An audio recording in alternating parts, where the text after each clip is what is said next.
everybody, to the first ever video episode of Mind of the Meanie. I'm Josh Shernoff, and he is the Blue Meanie. Meanie, what is up, man? Finally. Finally. To quote a friend, acquaintance, finally, we have come to do a live YouTube video. Well, semi-live. Well, I mean, we're live now. We're live. Yeah, it's live to us, so. And if you're watching this, you're live. Yeah. It all works out. The yeah. math works out. So, yeah, man, I'm excited. This has been like kind of like a dream come true in a way.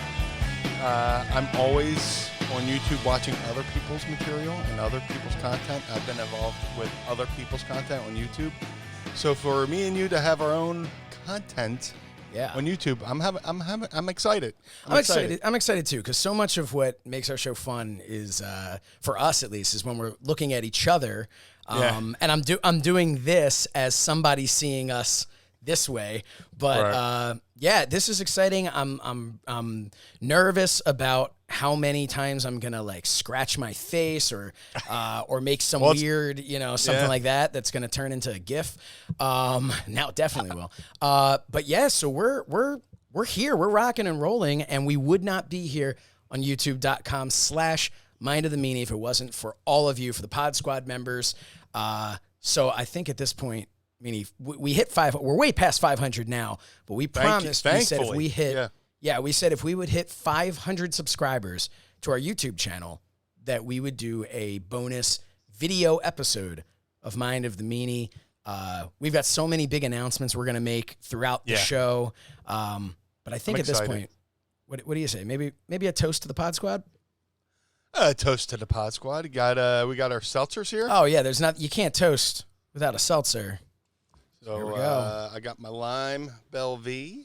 There we go. Looking this good. Is what people don't see every week. They're finally getting to see this, and I've got the Wegmans mixed berry. Oh man. Yeah. So we're I'm turning it up here. I'm going to Sandman mine without the. There we go. Nice, and I'm gonna go Birds. All right. Go Birds. Yeah. So here we go. To all of you. Thank you so much, man. Yes. 500's is a decent sized indie show. It's like, and now we're like at 600 people. We're getting to be a really good sized indie show. You know, that's a lot of folks. I'm looking at it like in way of attendance at a show. Like, if we had 600 people in front of us and we're on stage, we're like, it's a good fucking show. Yeah, and you know what else? We always have more viewers, which is pretty cool. We always have more viewers or listeners than we do subscribers. So I'm talking to you right now. If you're a viewer or a listener but not a subscriber, what are you doing? You can get things like this. You don't know when this is going to happen again. It could happen tomorrow. It's definitely not going to happen tomorrow. But yeah, we're here to have some fun. Man, Meanie, did you think when we started this in the beginning of the apocalypse? I'm talking like this is our 100th episode, but right. Did you think that we'd be able to so quickly do things like this? We've talked about all the things that we wish we could have been able to do, but with the world shutting down, we weren't able to. Did you think that so quickly we'd be able to do something fun like this? Dude, this was all just a thought in my head. People always said, hey, Meanie, do a podcast. And like I said before, I always wanted to do a podcast, but I needed to have somebody I could trust. And did not go out on social media and say something, and people's like, Meanie, what's up with your boy? So, I asked you to be my partner in this, and we went from wanting to do this in an actual studio to being the studio got totally shut down, so we improvised, and we were going to ride this thing out and then hopefully go to a studio, and you're like, hey, man, there's a lot going on. We need to talk about this stuff. Yeah. So thank God. I mean, we shotgunned it together early, and with the first episode, I was on like a little video game headset in my laptop, and eventually my audio got better, which I feel like I keep having to apologize for, but here we are, 500 subscribers in, 500 plus subscribers in. Oh, dude, we're just about 700 last I checked, so. That's amazing. We're rolling, yeah. If we get to 1,000, we could eventually start doing live streams and stuff like that. Yeah. And have a little bit more fun. And then, like, we upgraded our audio. We're We're on Roadcasters now. You can see by these stylish microphones. Yeah. Say Rode on the side. We're doing some good things, man. And this is technically episode 19. Yeah. How are we going to, I think we're going to, for the sake of our podcast, we'll call this like special separate thing. Yeah. Because that confused me like instantly. I'm like, how many episodes are we doing? I'm like, oh no, now I'm going to be off on my count and all. But no, this is the 19th time we've recorded something like this. Yesterday, we just recorded episode 18, which is available now on the MLW Radio Network. Anywhere where you download your podcasts. But yeah, MLW, that's cool. Another thing. I mean, MLW is no joke. They've been leading the podcast charge, for a while now. I mean, of course, when it comes to wrestling podcasts, Cole Cabana was the first, guy to open the gates and let us in. Yeah. And then we have Conrad Thompson, the Podfather, running shows 5 days a week, and I'm thankful he's been showing us some love, too. Oh, yeah. Let's talk about that. Just this past week on Something to Wrestle, shout out to both you and me. Very much appreciated. That's not the first time he's done that on his shows. He put over our cartoon, Meanie Tunes, which we'll talk about that in a second. But, really appreciate that because he is, like you said, he's the Podfather. So, we're all just kind of following his lead here. He's the Podfather 5 days a week over on adfreeshows.com. Give him some love. I have a membership to adfreeshows.com, and I mean, his ads are funny, but just to hear the natural flow of his shows are great. Mm-hmm. And, for him to say, listen to us is a huge stamp of approval. And most podcasts would kill their firstborn to have a stamp of approval from Conrad. So I love you, Conrad. Thank you so much. You're good people, man. I love you. So we talked about the Meanie Tunes cartoon, the cartoon that has set the wrestling world on fire. At this point, I was adding it up this morning, and we are just about 98,000 views across all platforms. So I say we WWE it. And we say we've got 103,097 views. I'm going to have to take another swig of seltzer for that. Very excited. Thank you. Soft seltzer. But, Oh, that's good stuff. Just a couple PHers over here. But we have that. Meanie Tunes is awesome. It was this idea that came from my brother Fredward, as we call him on the show. And we thought Fred. We thought we wanted this to be special. We always said we never want guests. We're never going to have guests on this show. Mm-mm. What we are going to have is guest co-hosts because we don't want it to be a thing where it's like, welcome our guests, whatever. But we're happy to welcome our guest co-hosts. So we are going to do that now. Everybody, please welcome the creator of the Meanie Tunes cartoon, Fred Shernoff. Yay! Woohoo! Hey guys, thank you for having me on, and congratulations on all the success. I'm glad to see that the show's really taken off. Oh man, thank you. Thank you. Yeah. So thank you for putting in all of those hours that we forced you to do for Meanie Tunes, and making us popular. No, I'm glad. Us. I shouldn't say us. Meanie's been over for a while. I will ride as many coattails as I possibly can. So. Well, mine are shortened because it's a half shirt, but So. No, I'm glad that the response to the cartoon's been awesome, and I'm pretty proud of it. So I'm mostly glad you guys like it, but it's good to hear. Oh, it's amazing. So one of the things we want to get into just in the beginning, and like we said, we never want to have a guest. We want to have a guest co-host, so we're all just going to talk here. But let's just kind of take everybody through how this came to be. Meanie and I have talked about it a little bit on the show before, but just kind of how this came to be. So like Meanie and I did an episode, which episode I couldn't even begin to tell you. Could have been last week or the first one we did or somewhere in the months in between. It was early on. Yeah, it was early on. I know because Meanie's audio wasn't what it is now. Why are you rubbing it in? I'm rubbing it in. Meanie he said, you know what, this PodSquad doesn't deserve good audio. No, son of a bitch. Yeah.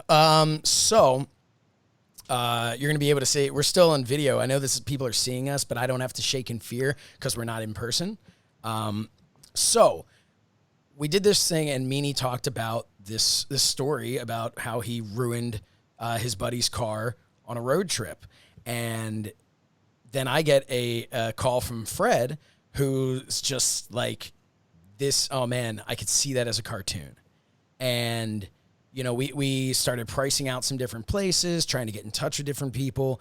And, you know, as Conrad had mentioned on What Happened When, he had said, you know, he had oftentimes reached out to people for cartoons and he just could never find anybody. And a lot of it is like, you know, just an absurdity of cost, or the fact that, you know, I mean, it's cartooning. If you're going to find somebody to do this, you're finding these massive companies. Right. And, you know, anybody who knows you, Fred, and knows the two of us knows that our entire lives have, for the most part, been me going, hey, this would be kind of cool.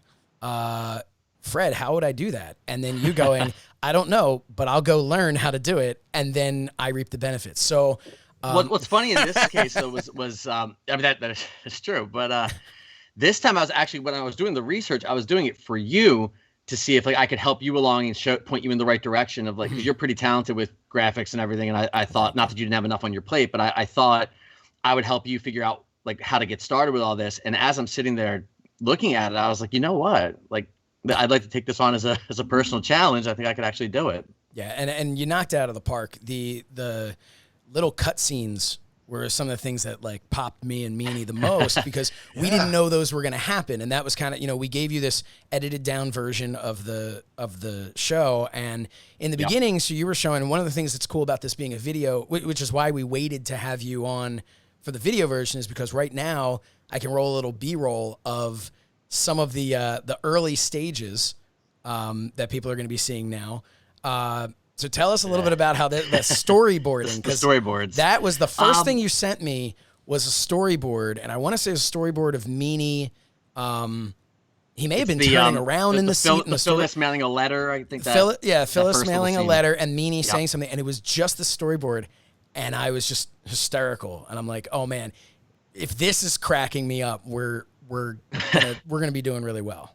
Well, I'd heard that that's supposedly how professionals animate. And I think I'd seen like a South Park special years ago, like behind, and they're just kind of like how they figure things out. So I knew that I wanted to try that. And there's this free software, I think it's called something like Storyboarder. And so you just kind of sketch it out like with a mouse and just sort of freehand figure out what you want to do.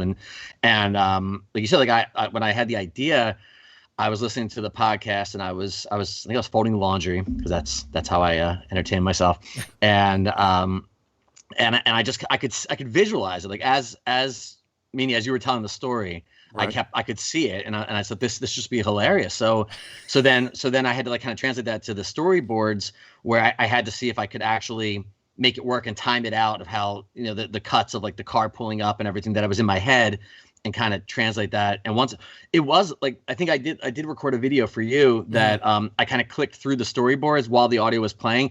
And that's when I first started to think like this might actually be something, like the timing of it, like was actually, it worked. And then it was hard for me to keep some of those, you mentioned like the cutaway scenes, and like, that was the stuff like I would come up with sort of like as I was going through it. And my son came up with the one bit of it, but giving birth to a hamburger.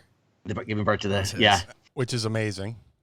Yeah, that scene, I give him the credit for that. My vision of that scene, I wanted to do a cutaway and have you in the hospital, and I wasn't sure, like originally I think it was just going to be like a hoagie or something like that, and he's like, no, it should have a face on it and should cry.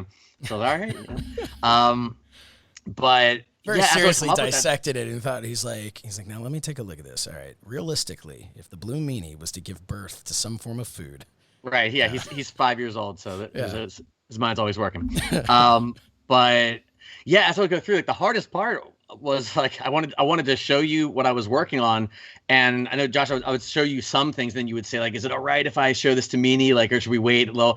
But a lot of that stuff, like the Gangrel thing and all like that, I kind of wanted to surprise you guys with something to see if I could. Yeah, that was amazing. Yeah, we didn't see that until you actually sent it. Yeah. And that was one of the cool things too, is you sent the finished product and came back to you with something. It was like, oh, can the graphics be different for the credits or something? Like one little, can we do the logo instead of just regular font? And I played it for myself a few times once I edited it, and then I showed the kids a little bit, and I showed my wife the whole thing, and I was getting a good response, but I kept telling myself, I've been working on this thing for, I don't know, months at that point, and when I sent it to you, Josh, like I was like, all right, I'm telling myself, like, it's okay, he's gonna have some comments, he's gonna have feedback, some stuff might not work, and that's okay. But then you came back and you're like, yeah, just like cut a frame off of this one thing. Yeah, I think it was like at the end where it says Meanie Tunes in the credits, can you make it the Meanie Tunes logo, not just font?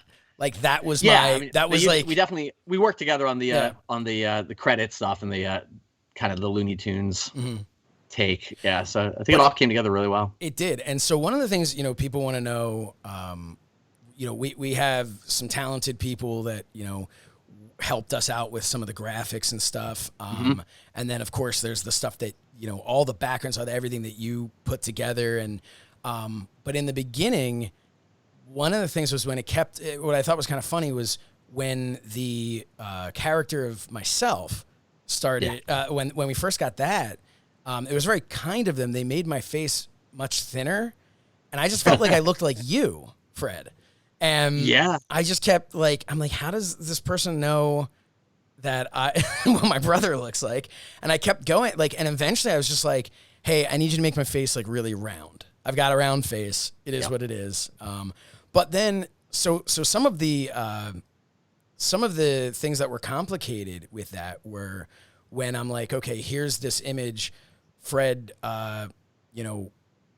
go to work. And one of the big things that you needed was you needed to create a mouth for every vowel sound or whatever it was, which was just insane.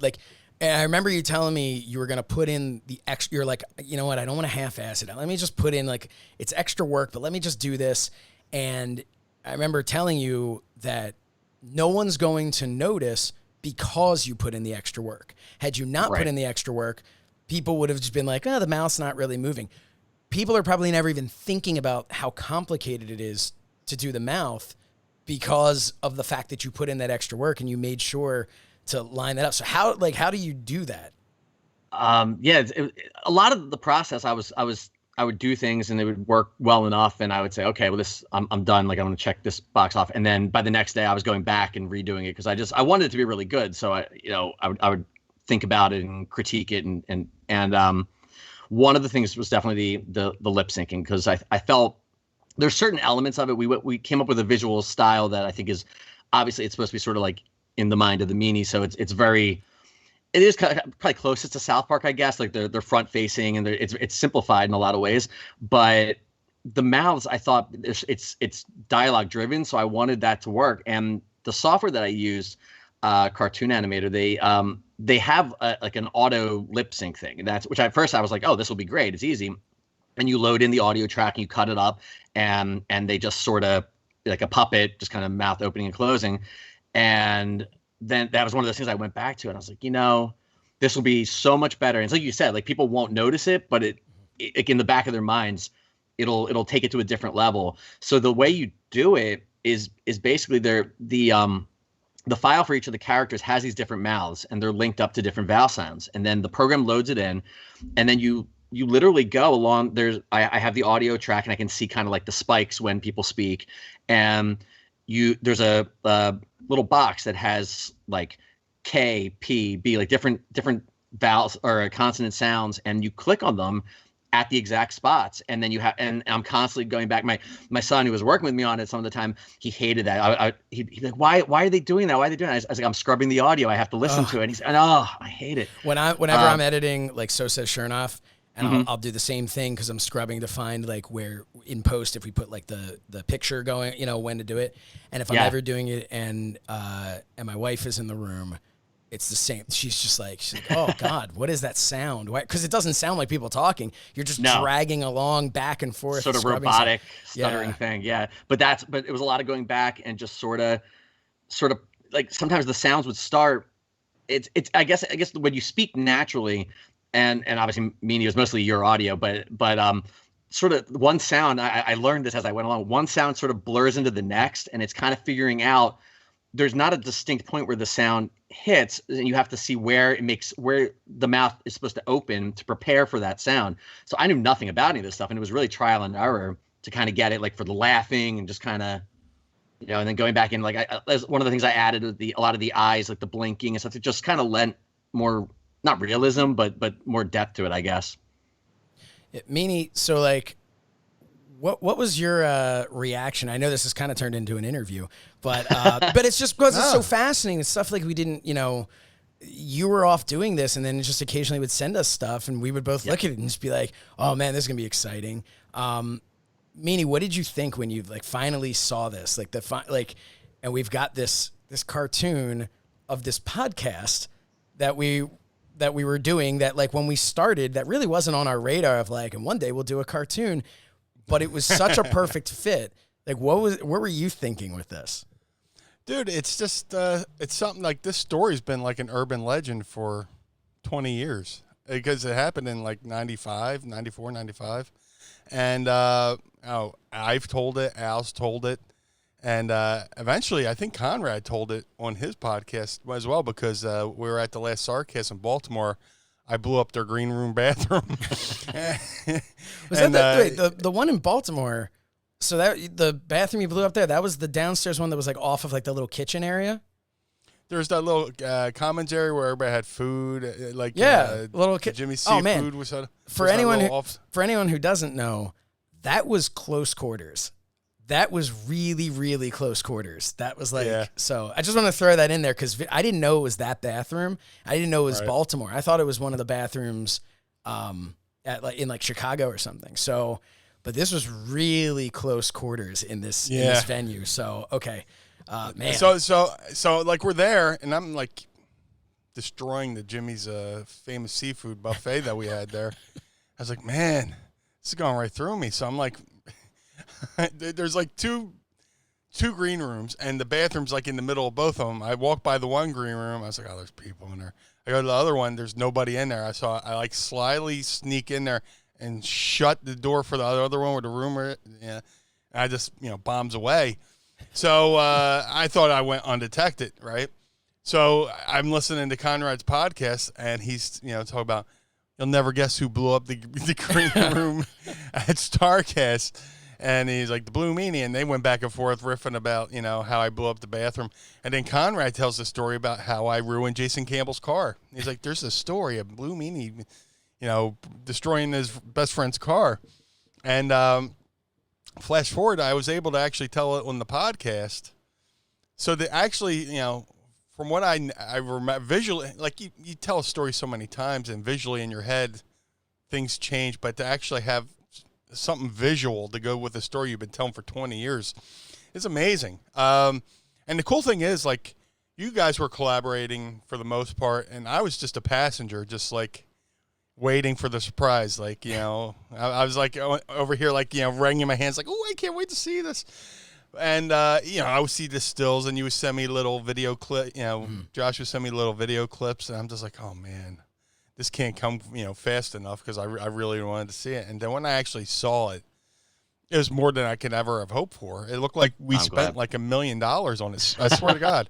And Fred can attest that we definitely didn't. It was. Well, here's the thing. We reached out to a couple different places, and they're like telling us these prices are like, this will never happen, right? So then when your version of the cartoon of my story of destroying Jason Campbell's car, it is better than any of the other cartoon companies I think we could have eventually hired. I really appreciate that. I mean, like, for me, it's. I mean, I've always been interested in cartooning, and I always kind of wanted to be able to do something like that, and so to be able to do it and have it shared so much, and to be able to contribute in some really weird way to the wrestling business, like it's been pretty awesome. So I'm really glad I got the opportunity, and yeah, I mean it was, what's cool about the story, like I think it's because you've told it so many times. And this is, I guess, where the whole idea came from. As I was listening to it, I kept saying to my wife while I was working on it, this is like has the perfect flow of a story. You introduce the characters, you set up the scene, like, and it actually sort of ends with almost like this, like the moral of the story. Like I'd rather wreck my car than have to smoke Blue Meanie's ass. That's 100% shoot. So it just had like this narrative arc that like it just worked. So yeah. And that was one of the things too, with like, aside from when Meanie first came to me about doing a podcast, aside from the fact that I was like, the Blue Meanie wants to do a podcast with me. Yeah. Sign me up. It was also, we had just done, we'd interviewed a bunch of times, but we had just done an On the Ropes interview for that show on Fight. And in that, I was able to see what a good storyteller Meanie was. Like whatever it was, whether it was like a emotional, personal story, or it was just something outlandish like this one, it was the way that he told the story was so engaging and entertaining that I kind of was like, instantly, I'm like, this will be good. Like, we're going to get some really good stories out of the Meanie here. So never imagined that, like 2 months later we'd have a cartoon, but like, yeah. So yeah, Meanie, good job. Hey, no, good job for you. The best part is, Jason Campbell, the fellow whose car I destroyed, gave his seal of approval and retweeted and said, or reposted on Facebook and said, everything in the story is 100% true. And then Al shared it. But I then thought that was very cool. Yeah, and then on Twitter, it just kind of blew up where everybody from like Dr. Ken from Community and The Hangovers retweeting it and stuff like that, like to massive amounts of people. The comments from Comrade, I know he's talked it up on his podcast and all that. I'm such a big fan of everything that he does, and it's been really great to hear people appreciate the work that went into it. That was something that was very cool. I know it was cool for me and it was cool for Meanie, but it was cool for me, for you, as they'd say, because before I ever got back into the wrestling business, the thing that almost was like a catalyst to start getting like a little itchy to get back into the business was Conrad's podcast. And that was something that almost, because we had you and me and Calvin and Matt, like we had our group of friends. Like Meanie and I have talked about everybody having that, like, everyone's got that close group of friends. And that was, we were based off of our love for wrestling was really, we were based off of being siblings, but everybody else based off of that love of wrestling. And as the years go on and I left the business and we weren't really doing anything involved in wrestling, we'd talk every once in a while, oh, did you see Raw? Did you see whatever? And then all of a sudden, I was listening to Jim Ross' podcast. He mentioned Conrad and Bruce. I said, let me give it a shot. I heard it. I'm like, dude, you guys need to hear this. It's right up your alley. And because of that, we all got back into talking about wrestling all the time. Oh, did you hear this week's thing? And really became fans to the point where we even went to one of their live shows about 6 months before I got back into wrestling. I remember saying to my wife, like, I want to go to the show and I think I'm going to go to like Raw and SmackDown. They're in town in Philly. And, it's just been so long. I just want to be a fan. I don't want to be in the business anymore. I don't have any dreams of being a part of the wrestling business in any way. And then 6 months later, I was back in it, having the best experience, of my entire career. But for me to hear Conrad talk about what you had created, knowing that like you were kind of, falling out of being much of a fan and Conrad brought you back in, you're just such a fan of his podcast.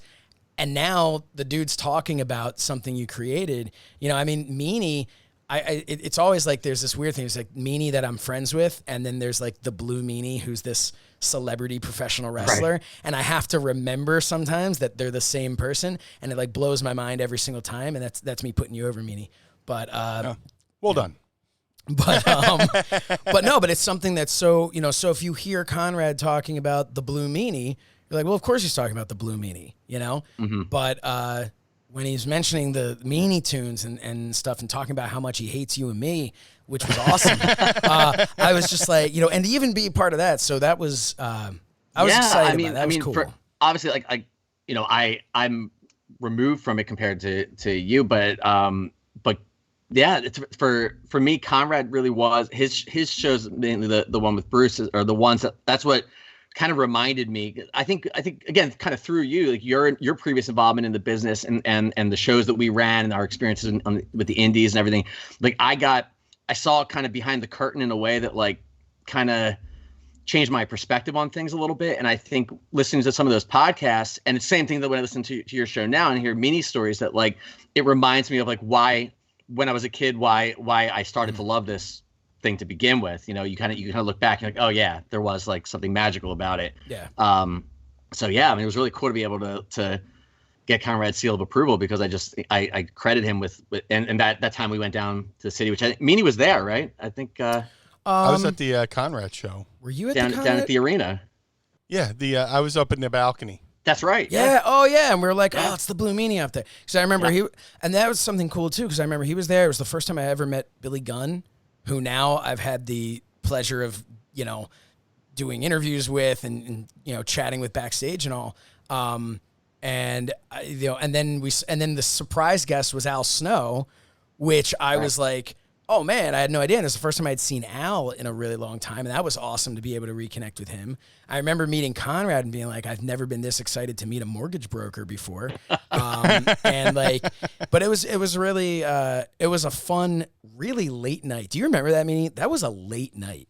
It was the night, early in our day was the Rumble? Icons convention.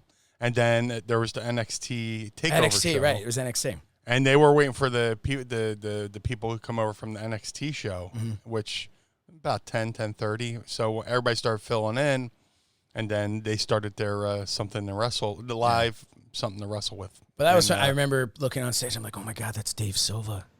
Like that's the Dave Silva.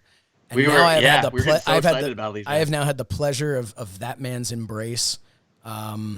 Dave Silva is just a teddy bear of a human being. Yes. Love that guy.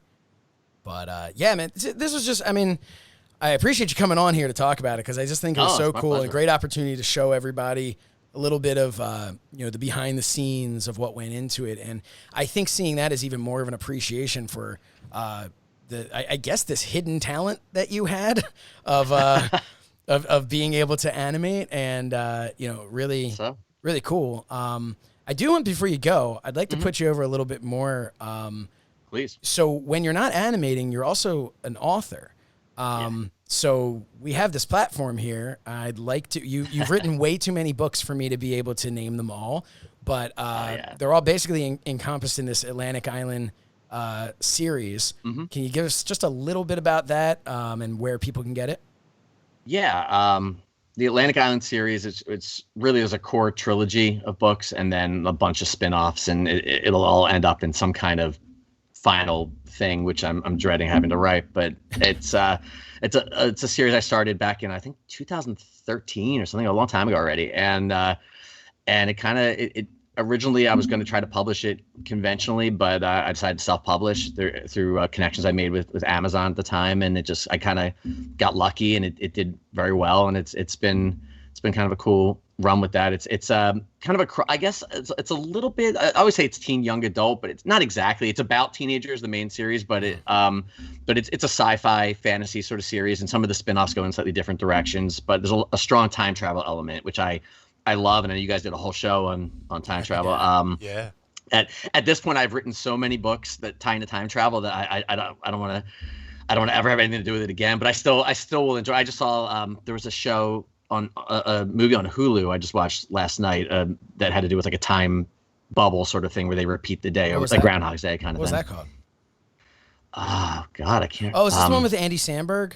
It is. Yes. Okay, I saw the preview for it. I definitely went. Was it good? Yeah. For what it was pretty funny. Yeah.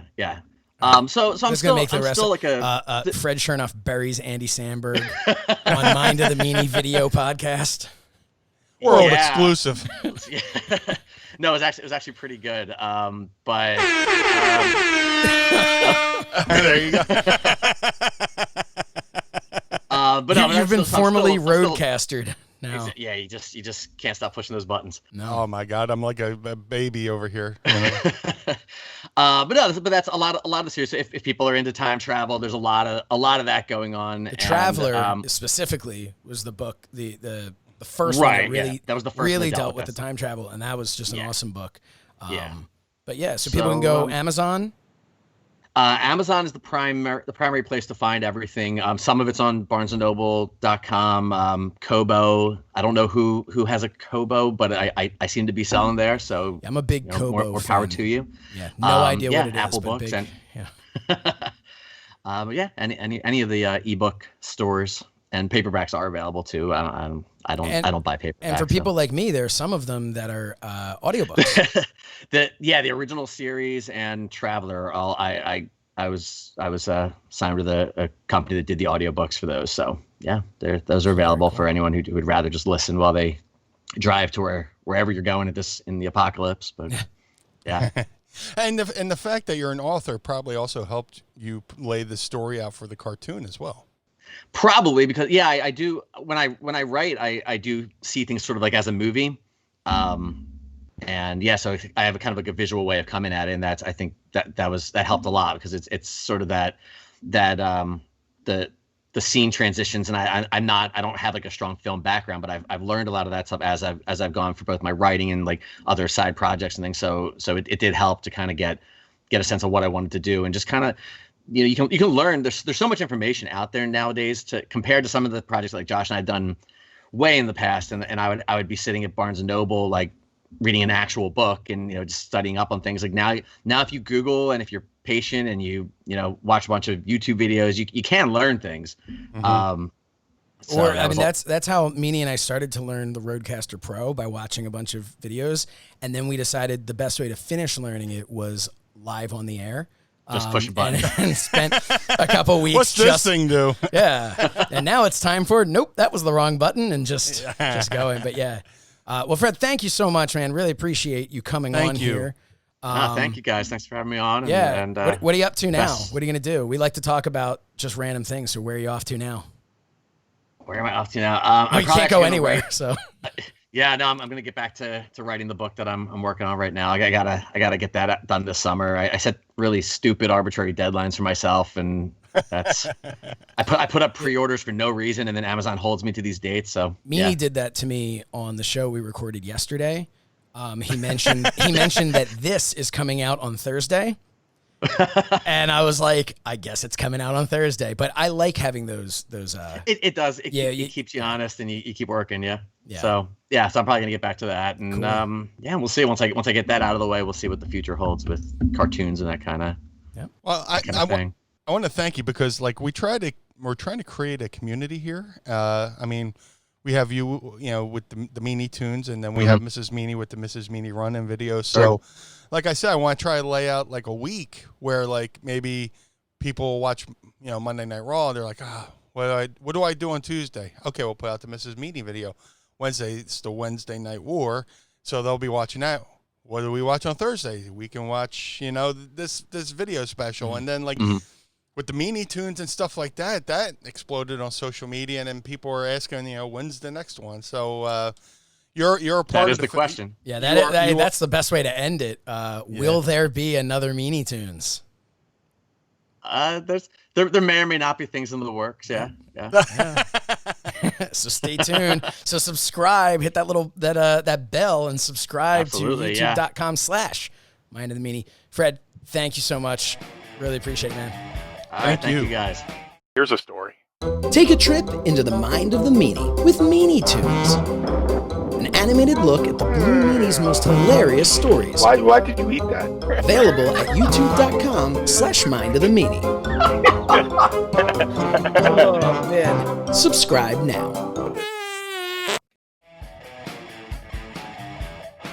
And we're back with the YouTube exclusive Mind of the Meanie episode. I am the Blue Meanie with my co-host Josh Shernoff, most notably from Fight TV, the brains of the organization, the muscle, the wind beneath my wing, the cream in my coffee, the pH in my seltzer, all those things. I couldn't do this without him.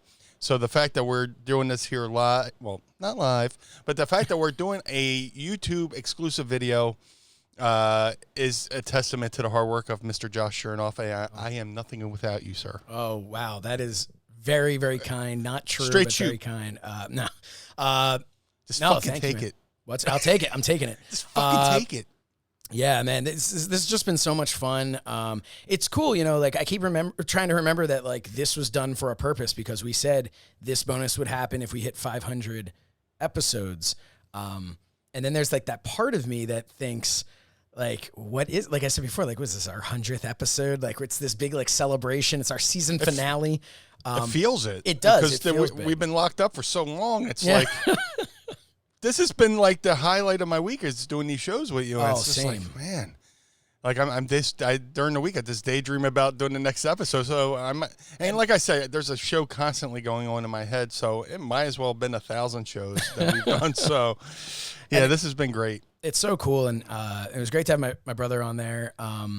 And learn a little bit about that. But I will say, one thing I didn't want to put him on the spot or embarrass him, but one of the things we did talk about was how cool it was. Like he had told me, like, it's one thing to kind of, mess around with stuff, make, I guess fan art or fan cartoon things or whatever.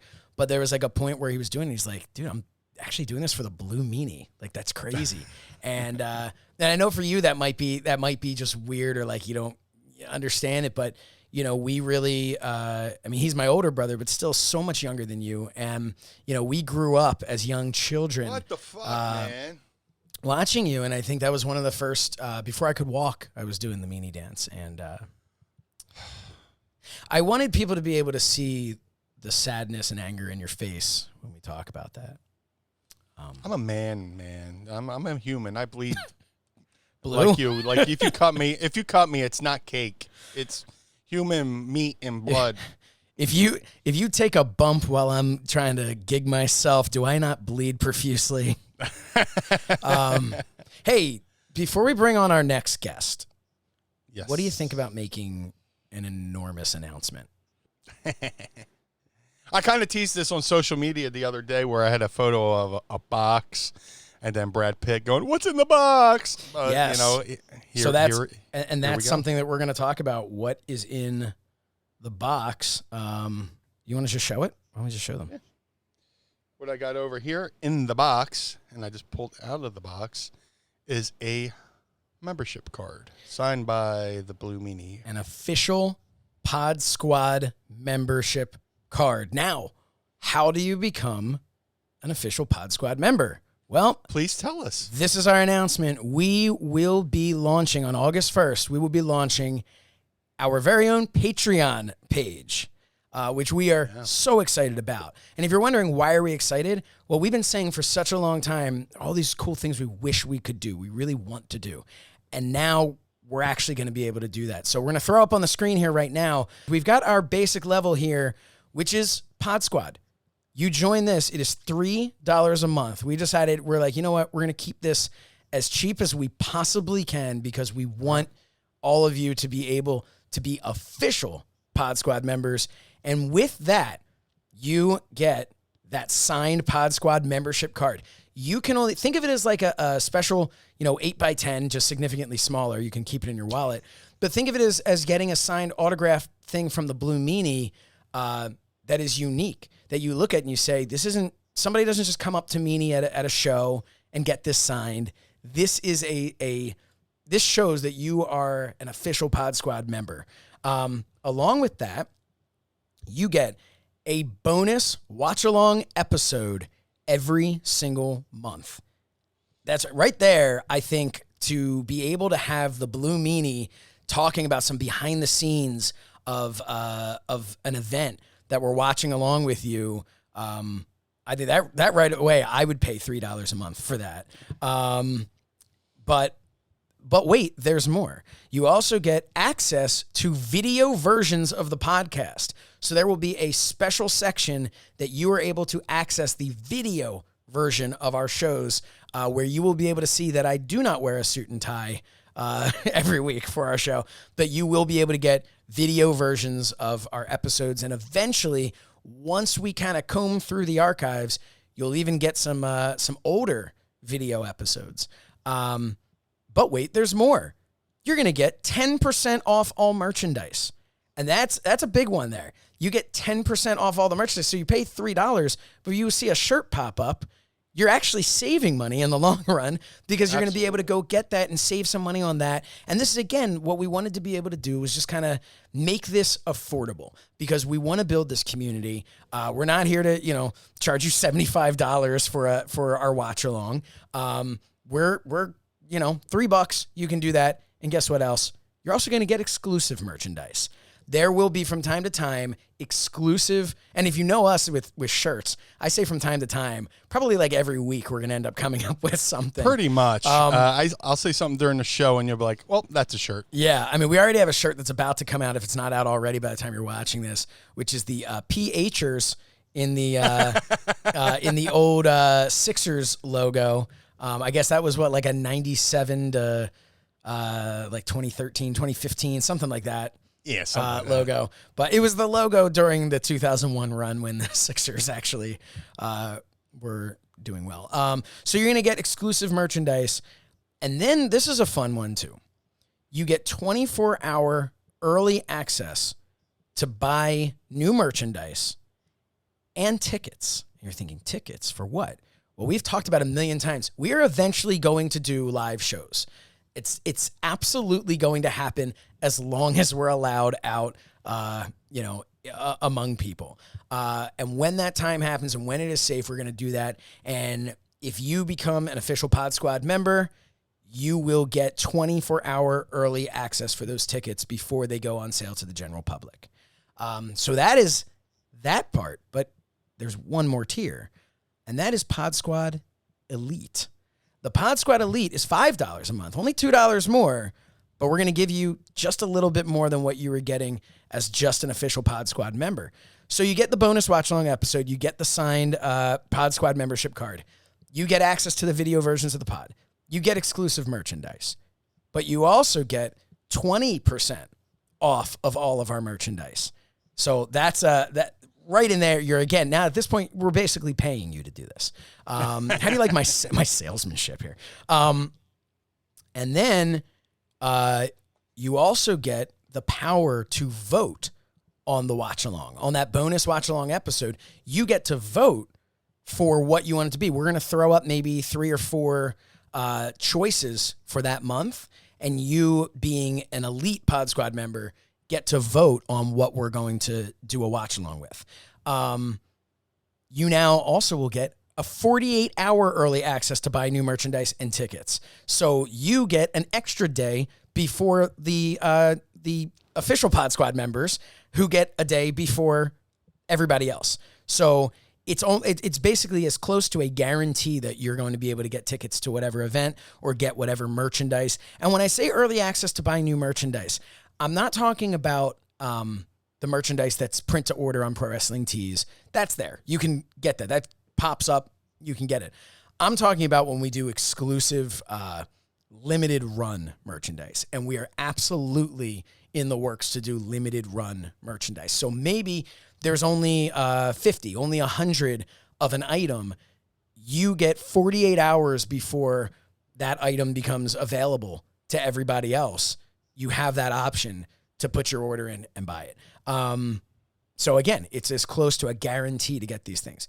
And then this is the main event. This is the big part of being a PodSquad Elite member for $5 a month. And I can't believe we're actually doing this, Meanie. This is crazy, but I'm also really excited about it. Once a month, you get a check-in call with the Blue Meanie and myself, a 5-minute minimum check-in call from the Blue Meanie, and you also have to deal with me being on the line. But you get that for us to check in, for us to say, hey, thank you for all of your support. And once a month will never be enough for us to thank you for your support. Absolutely. But you're going to have that opportunity to talk to us. Maybe you have an Ask Meanie, anything that you haven't quite, haven't gotten in there yet. Well, ask it. Ask it on the phone. You're going to get an answer to a story. And here's the other thing. There might be some stories that Meanie doesn't want to talk about on the pod, but says, hey, you know what? Between friends on the phone, all right, I'll just keep it between us. I'll tell you this story. So I got a few of those, yeah. Yeah, so I mean, they're definitely, because we can deny that. If it's on the phone, you can deny that story. Right. So that is what it is, $3 and $5 tiers. We are building this community. We will be adding on, this is just the opening pitch to you guys. We will be adding on more things to each of these tiers as time goes on, I'm sure, because Meanie and I are so excited about this. But yeah, August 1st, you can become an official PodSquad member join us on our Patreon page. Dude, I am so excited to do this because, especially there's so many things I want to do. I like watch-alongs and stuff like that. We can just fire up a random ECW Hardcore TV, an ECW pay-per-view, and I can just, go into the details of what it was like to be there that day, some of the things that might have happened behind the scenes, trying to give you, like I talk about, with, we talked on the podcast, I was like, sometimes I prefer the radio announcers over the TV announcers because the radio announcers paint a picture. So if we can watch this show and I could paint a picture of what's going on, what's the mindset, things that are happening in the company at the time. It'll be a fun process to do. And also with the special $5 section and doing calls, calling our PodSquad members. It's a wellness check, if you will. Yeah. Make sure you're doing much. all right. Yeah. I mean, you guys should probably be calling me and see if I'm okay. but no, it's something I've always wanted to do. And I know a lot of people do with their T-shirt stores. And when we started this podcast, you had suggested, let's call people who buy our shirts. But I always felt guilty because there's people who bought my shirts before the podcast and I never called them. So in all fairness, I don't want to cheat anybody out of something they, right. Something, the Catholic guilt I have. But with this is a totally different avenue. If you join up and become a PodSquad Elite member, we will call you at least once a month, minimum, sorry. Minimum 5 minutes. If you know us, it's a maximum 3 hours. So pack a lunch, as Meanie would say. When you get much. that block number call, make sure to answer it and not have anything else going on at the time. And the cool thing about it being monthly too was a lot of times with those T-shirts, people say like, hey, we'll give you a call. And they'll leave a nice voicemail if it doesn't, if they don't get them, because sometimes people can't answer. And, obviously we have to call around our schedules, not, we can't check in with everybody's schedule. But the nice thing is, first of all, if you have a open mailbox, we will always leave you a voicemail. If you miss us, we'll catch you next month. Gives you an idea of when we called. It's probably going to be the same time next time. I'm excited about this because we've talked about so many times how much we enjoy interacting with our PodSquad members. And I just want to get this out there. You're a PodSquad member if you listen to our show. Like that right off the bat. You don't have to be a Patreon member to be a PodSquad member. You do have to be an official PodSquad member and get that little card. Get the paperwork. But you're still our PodSquad. We just love interacting with all of you. And this is a way for us to interact even more. And like I said, we're going to keep coming up with different ideas, different ways. The way that this show in, less than 20 weeks, this show has evolved so greatly from a technology standpoint. We're going to reach a point where things are just going to be so easy for us to be in constant contact with the PodSquad. And we're excited about it because this really, we are doing the show for all of you. By doing Patreon, that allows us, your monthly donation allows us it allows us to do these things. It allows us to spend this extra time to give you the content we want to give you. So we hope that you will join us. We are very excited about it. It will be worth every penny. I promise you, we are going to have so much fun. Yeah, man. Especially in this world now where, there's no shows, there's no conventions. I miss that human interaction of being at a show and shaking a hand and taking a photo and all that good stuff. This allows us to keep in contact with our fan base and stuff like that. So I'm excited. Let's get on it. I can't wait for August 1st to get started so we can get this on this ball rolling. Yeah, we're very excited about it. So that is announcement number 1. We've got more, but now you know what was in the box. Now we've made that announcement, and now I suppose it's time for our next guest. Let's bring him on. I'm very happy, man. As you know, I'm a big fan of everything, music, wrestling, stand-up comedy. And I found this comedian on America's Got Talent, Mr. Taylor Williamson. Welcome to the show. Brother, I'm a big... Discovered by the Blue Meanie. No, I didn't. It's true. I was nobody until Blue Meanie followed me on Twitter, and I was like, I made it. I give the Meanie dance of approval.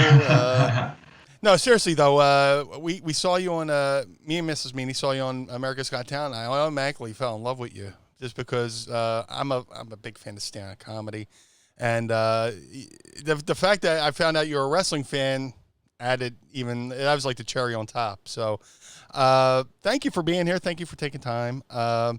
First of all, how are you doing? How are you doing? Well, thank you. That means so much to me. I mean, I don't know to explain this to you, but we've talked about this. You call it the Mutual Admiration Club. That's what Blue Meanie calls it. Yeah. But yeah, like I used to watch you. I used to go to my rich friend's house in 7th grade and watch ECW on the Sunshine. He had satellite TV. We could watch ECW, and then he would order the pay-per-views. I'm like, this guy's so rich. He gets ECW pay-per-views. ECW was always known. ECW was always known as like the more wealthy fan, the rich in those circles. Like it was a black tie affair. They would sit down and watch ECW. I'm still waiting for the royalty checks for those pay-per-views, by the way. Anyway, so you know. But hey, yeah, Taylor, we're the upper class of fans. So yeah. Can you actually get closer to the mic just a little bit? Is this better? That's better. Yeah, because you were a little echoey. It's more sensual. I want you to hear me. Yeah, no, but I'm from San Diego, though, so you had to be rich to get ECW. Okay, that makes sense. I'm not from Philadelphia, okay? San Diego. Philadelphia, you just had to, like, walk down the street, and you were actually at the ECW arena, so, is it, you know. They put you in a match. Yeah. They let New Jack cut up your face. Is that your life goal to be gigged by? I don't even want to. I don't want that to even be a joke because he would see me at like I don't know where I'd see him at, maybe like Trader Joe's maybe, and then he'd be like, I saw you on the Blue Meanie podcast, and I'm gonna give you what you want, and then he cuts me open, and then he would just like laugh at people filming, and then he wouldn't go to jail. I can see you and New Jack being a buddy movie. I can see you and New Jack being like a buddy comedy movie or something like, you know, you could be the Spady, you could be the Farley. New Jack has been described as not Denzel, but Denzel's friend. Do you remember that? In Beyond the Mat? He was described as Denzel's friend? No, he went and he did he went for like auditions or to meet with a casting agent or something in the documentary. Oh, that's and they're like, hilarious. I don't really see you as Denzel, but you're like Denzel's friend. So that's great. I just got insecure because I realized I haven't looked in the mirror and I just started doing a video podcast. Do I look amazing? You look great. Oh, you look fantastic. Really? Yeah. Yeah. Well, if you feel uncomfortable, I'm not wearing pants right now, so it's just like a waist up optional. I'm not wearing a shirt. This is a tattoo. Yeah. Are you, Josh? Are you in Philadelphia? I am. I'm in the suburbs of Philadelphia. I'm where Meanie goes when he wants to step on grass. You were what? I'm where Meanie comes when he wants to step on grass. Yes. Okay, I get it. Meanie was over my house, and he's just like, "There's grass here." You have like a yard? I do have a yard. I'm watching a puppy right now. My cousins have a puppy, and they let me steal a puppy from their children because I'm living by myself and I'm like lonely. So I'm like, I'll take your puppy away from your kids, you know? And like they have another puppy to play with. But so I'm hanging out with this puppy, but I have a patio, but I have no grass, and like it's not ideal. No, I mean, that's a good story, right? Yeah, that was really good. You know, the thing with grass is you have to cut it. So that's the trade-off, right? Like if you just have a patio, you don't have to mow the lawn.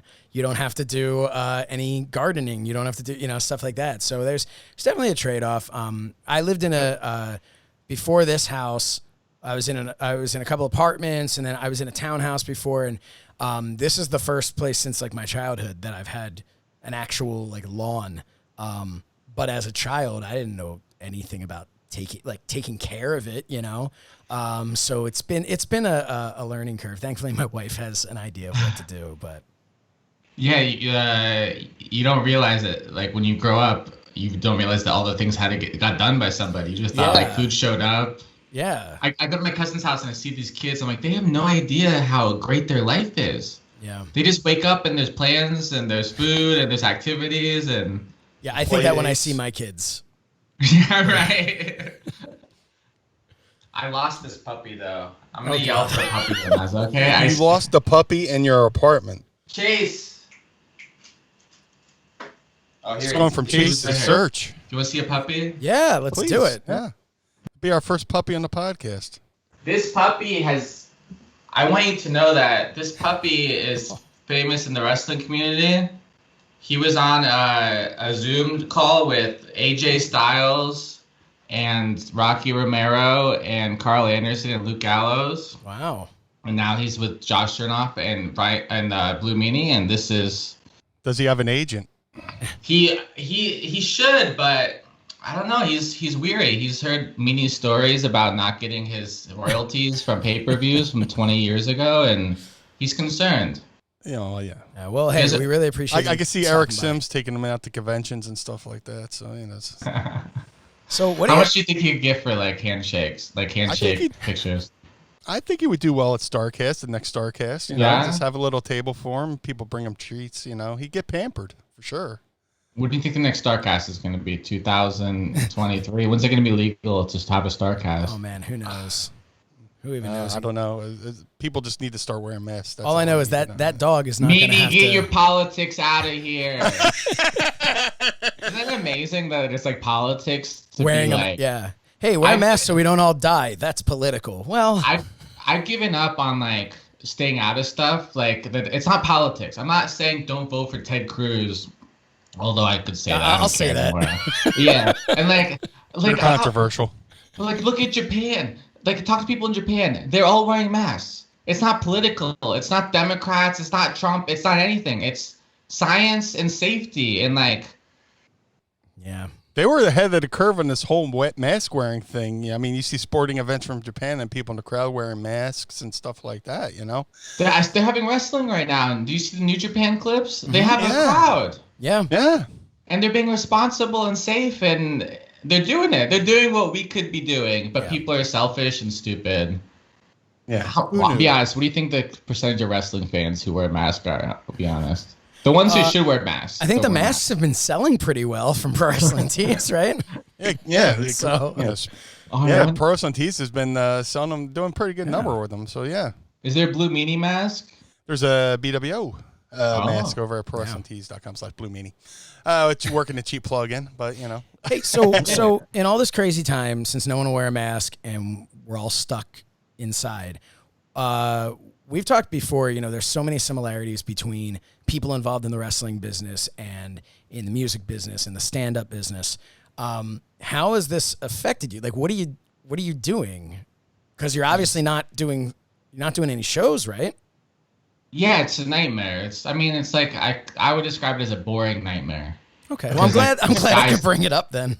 The sky, yeah, thanks. The sky's not falling, but yeah, like it's my life is my career, which is not the healthiest thing, but that's what it is. And like I'm not doing anything. I'm just hanging out with the puppy and watching X-Men. Okay, well, I mean, and the movies aren't that good. And I'm like making my life worse. Well, maybe you just need to find other movies to watch. What should I watch? Oh man, what are some good? I'm just binge watching shows. I'm binge watching right now 30 Rock. So, yeah, that is a good show.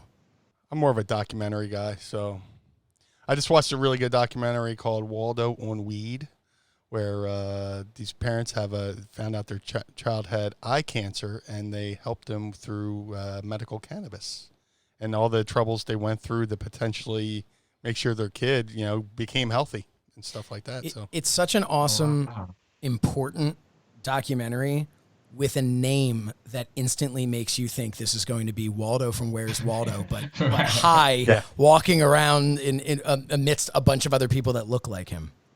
Did you know in other countries his name is Wally? Is it really? Yeah, it's Where's Wally? I'm not kidding. And I thought you were ridding me first. I don't know. Huh.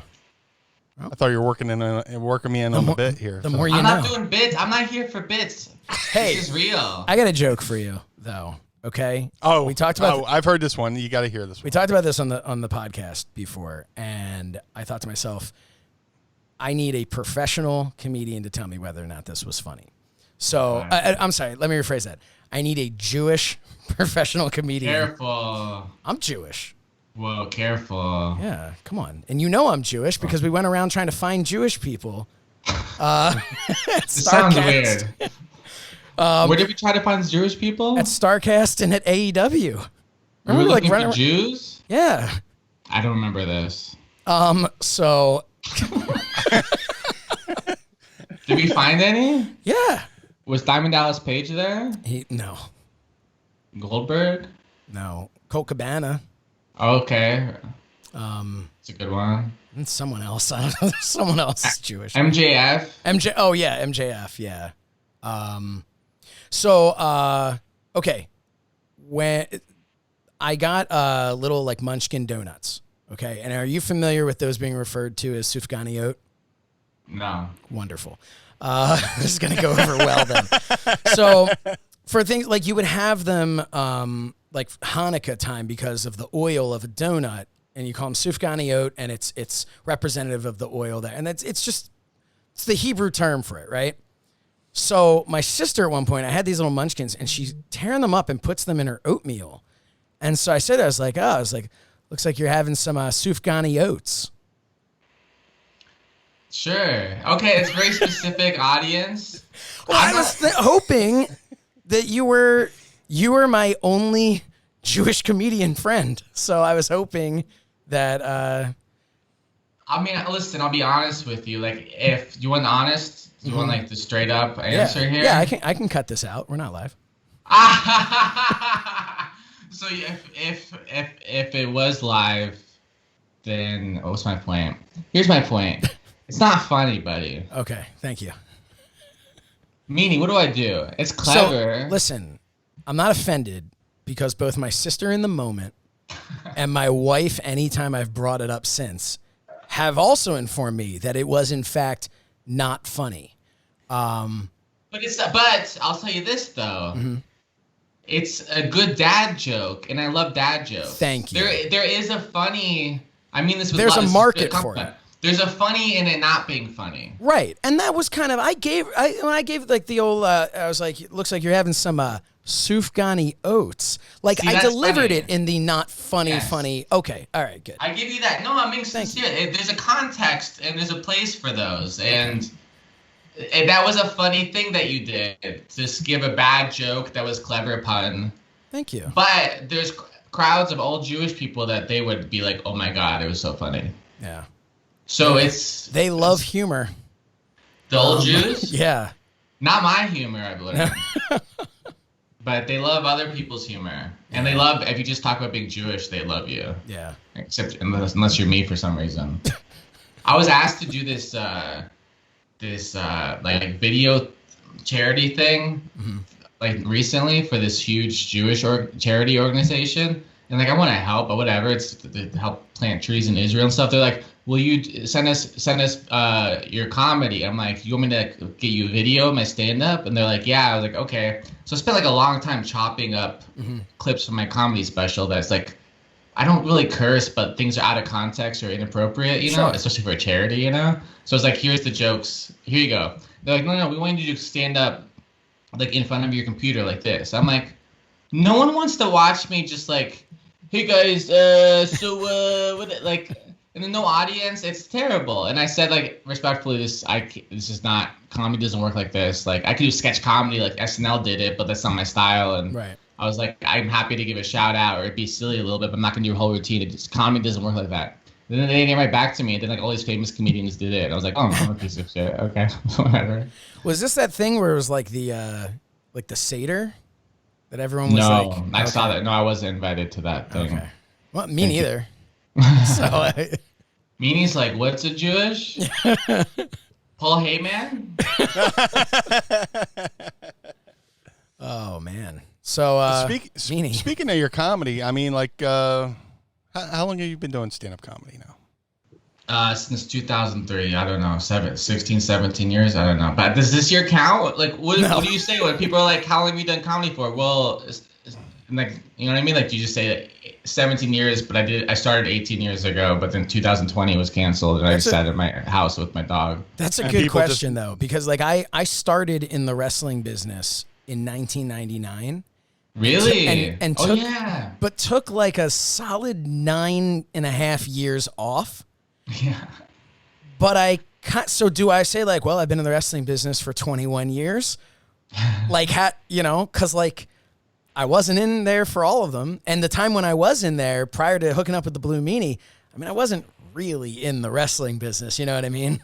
I was wrestling, but. And then the funny thing too is the years, sometimes doesn't sound good too. Right. Like maybe it's better to say, just be honest and say less time, you know? Well, but your thing's complicated because like you've been on every side of the wrestling business. Yeah.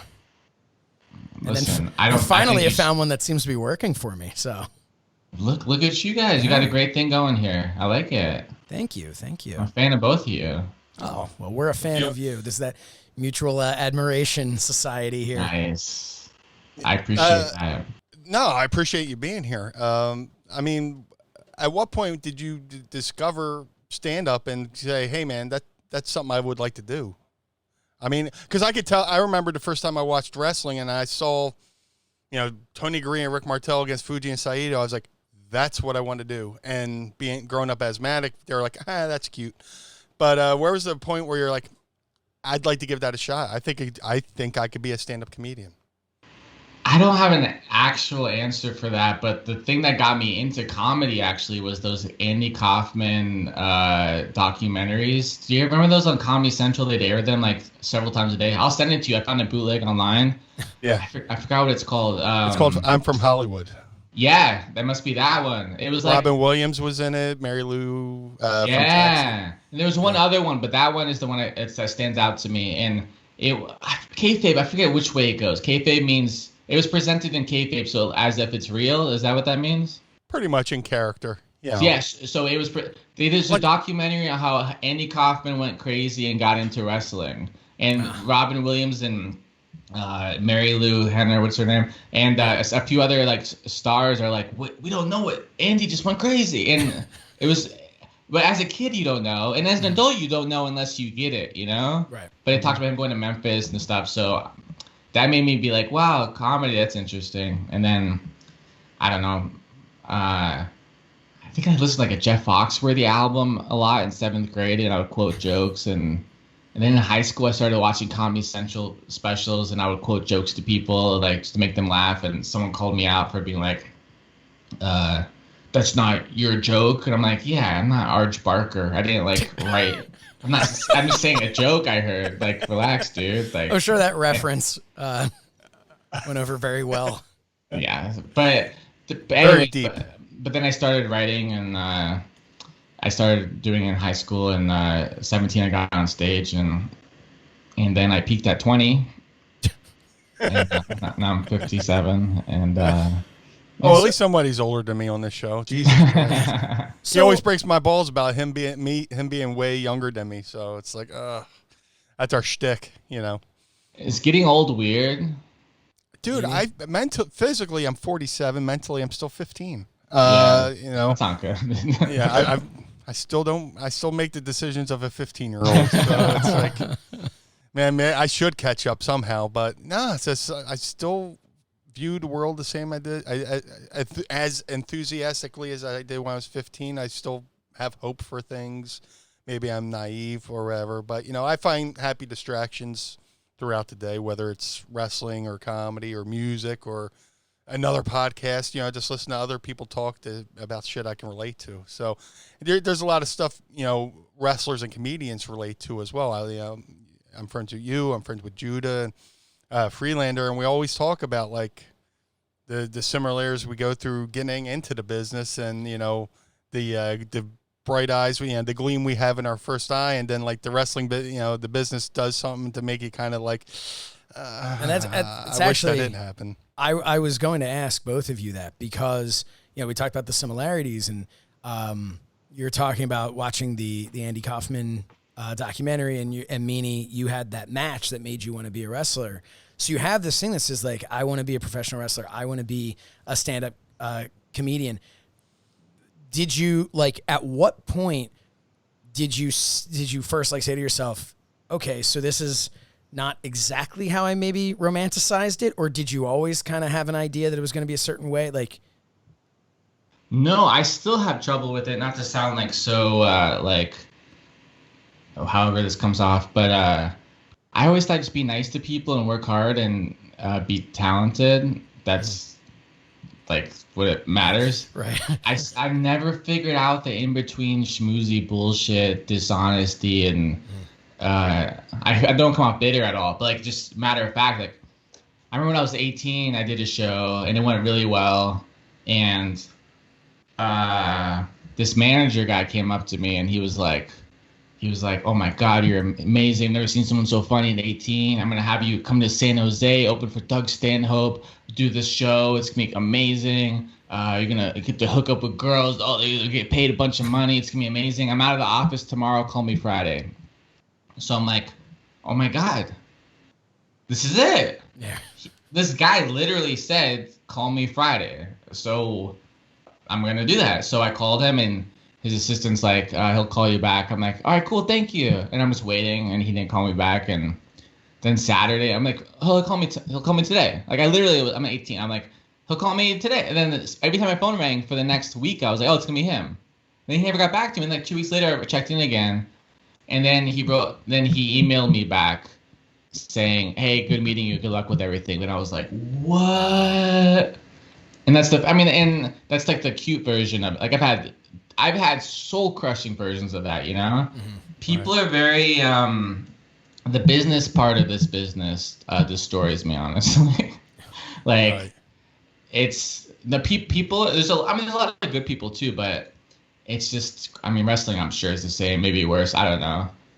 In my little experience, wrestling business people, yeah, everyone's looking out for themselves, which is, you have to. And I also have more empathy for that too now, by the way, like, yeah, like no one wants to lose their job. It's so hard to get a job. People have mortgages and kids to support, but I wish there was more authenticity and honesty. But that's what this time period creates, though. I look at people who have like their YouTube and Instagram and everything, like that they have huge followings and stuff, and there's power in that. So you can say no, and you don't have to tap dance for the people in power, and you create your own power and stuff. So I need to get better at that stuff especially because I don't like so much all the other bullshit. It's tough. It's really, yeah. Oh no, I'm sorry, Meanie. Go ahead. No, I was just going to say, I'm similar with the wrestling business, where I figure if you're talented enough and you're nice to people, talent should just naturally just rise to the top. And I try to get along with everybody, and it's always defeating when sometimes somebody you think's an ally is trying to bury you behind your back and stuff like that, or I told you I was crazy, sorry, and I don't. But there's like, look, I never made $1 million in this business, but I got paid royally in friendships and experience and stuff like that. And here I am still being able to do something, even though I can't physically get in the ring, and have this podcast with Josh and stay in contact with folks like you, who I admire. So, dude, you're a legend. Dude, think of people who, like you're so memorable. Like you're still the same character you always were, and I don't know, you're so beloved. That's pretty fucking special, man. I told him before, I was like, sometimes I have to remember that because there's like, it's so weird that there's like my friend who I just happen to call Meanie. And then there's the Blue Meanie, this guy that I watched and was a huge fan of. And I think when I say that, Meanie sometimes just thinks I'm blowing smoke. But it's so to be doing, and you've experienced now with all the stuff you've been able to do with like Starcast and all. You've got all these people that I'm sure that you were a big fan of who are equally as big fans of yours. Not saying Meanie's is equally a big fan of mine. But the thing is, but I get to work with Meanie now every week, and it's crazy. Like when you stop and you think back, and I'm sure, Meanie, that you had that same thing in a, we've talked about in the past in a locker room where you're now in there with somebody where you go, this is crazy. How am I sharing a ring with this person that I remember watching and being a fan of? And so, it's definitely, what Taylor's saying is true. I think it's important for me, for my mental health, especially now in this dark time in the world and stuff, and like appreciate what you have, like all that cliche shit. Not what I don't have, but it's like I had some dream stuff that I was supposed to start doing in April. It would have been the coolest thing ever for me, and then it just crushed from this thing, you know. And like I'm just, so it's like very depressing to like finally have a fucking thing, and then like never mind. And but I remind myself to be how lucky I am. Like I don't know. Like I mean, like this. I used to play with Blue Meanie on the video games, and now I get to hang out with this guy, and you're cool too, I guess, you know. And like, but I'm just being silly. But like, yeah, like I'm so lucky. Like I bought a house, talking about my penis to strangers, you know. Yep. Like it's funny. I actually talked about my penis to a stranger while buying a house. Really? So, yeah. Did that help? Did that help them want to sell it to you? Not at all. Well, my balls fell out on Monday Night Raw, so we got it. So you win. Is that true? Yeah. Oh yeah. Is it weird that I want to see the video of that? It's been scrubbed. My balls have been scrubbed. It's been manscaped. Well, here's the story about that. They want me to do a parody of the Nitro Girls, and I came out as the Raw Boy, you know, because I do the dancing and all that stuff.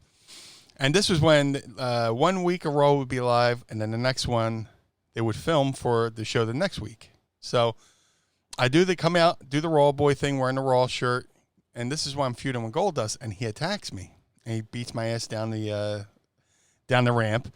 I feed into the ring. He beats me. I feed up into the corner. He sets me up for the Shattered Dreams kick. And I'm sitting there, legs akimbo, arms here, and I just feel it happening. It's just like, I'm like, oh no. and Goldust is backing up, you know, and the crowd's going nuts. Yay! People know what's coming. I just feel it go bloop, bloop. And my nuts fell out the side of my tights. Now, I can't move. I can't adjust. That kills the illusion. And I look up at the Titantron, and there's my balls on the big Monday Night Raw Titantron. And I was like, and they say the camera adds 10 pounds. I'm like, man, how many cameras did they have on my nuts? It's just like, but like I go from the screen to looking at Goldust, and Goldust goes, and he runs and, you know, takes me out of my misery. Kicks me, and this was, for whatever reason, this Raw was where normally the production truck's on the outside of the building. For some reason, it was on the inside of the building. I come through the gorilla position, and some of the guys come out of the production truck, and I get a little golf clap, like, and then I go by the monitor where all the boys, like Dr. Tom and all the boys are watching, like, hey. And then I go to the bathroom to, you know, wash the paint off and stuff and like that, and Goldust comes in and goes, man, your balls. I went, yeah, right? He goes, it looks like you're giving birth to a baby cow. Like the two hooves come out and stuff like that. So years later, I would see like Luna Vachon at a show, and like Mrs. Meanie's with me, and Luna goes, Meanie, remember when your balls fell out on Raw? But so the video's out there, but it's been edited out. Do you think Meanie, do you think that, like, I don't know, like a Guinness Book of World Records or something, but like, do you, outside of pornography, can you think of a scenario where anyone has had their balls on a larger screen than the Titantron? Like, yeah, I mean, wow. You know what I mean?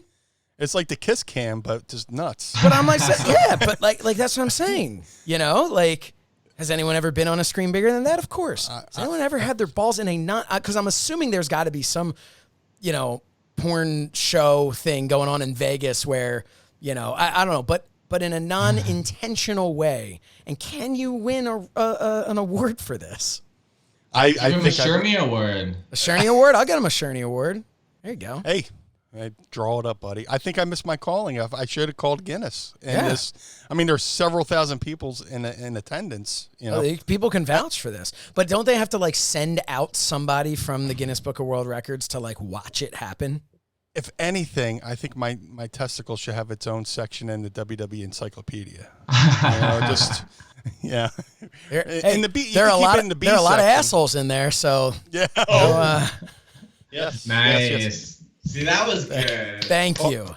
I've redeemed myself. That was complex. That was really clever. Whoa! How did that? This is a high tech operation here. That's a little behind the scenes. We both have Rodecaster Pros. Like, we got them for the show, just for a bit audio. So we have buttons that we could just hit and have our own sound effects, like the rim shot. Or if somebody's not feeling good, it's. Or if I make a Sufgani Oats joke. What kind of millionaires do you have financing this operation? Is Tony Khan producing this thing? I only hoped Tony Khan would sponsor this. But no, hey, you know, we've been very lucky to work with. If I talk about ECW, does Paul Heyman actually owe you money? People joke, oh, he never bounced a check to me. What he paid me wasn't probably, a living wage, but there's reason. He's the reason why anybody knows me. There's things you do for money and you do for exposure, and people mock that. Oh, yeah, I do it for exposure. But look, seriously, I would never have been noticed for the WWE if it wasn't for ECW. Vince Russo was watching the TVs every week. Little did we know, Paul Heyman was sitting in on some of those writing sessions. Right. Like one time, me and Al we were at a show where the in Wonderland Dog Park in Massachusetts, and this is when Danny Doring started wrestling, and me and Al Snow were watching him wrestle, and we're like, man, he's like such a sleazy looking dude.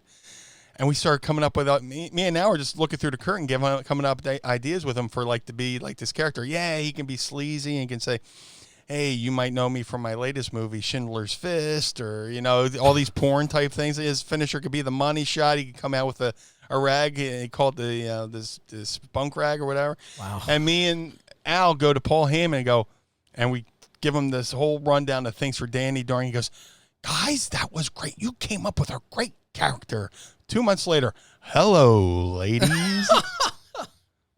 And me and Al went, son of a bitch. Wow. We came up with the Val Venus character without calling it Val Venus for Danny Doring.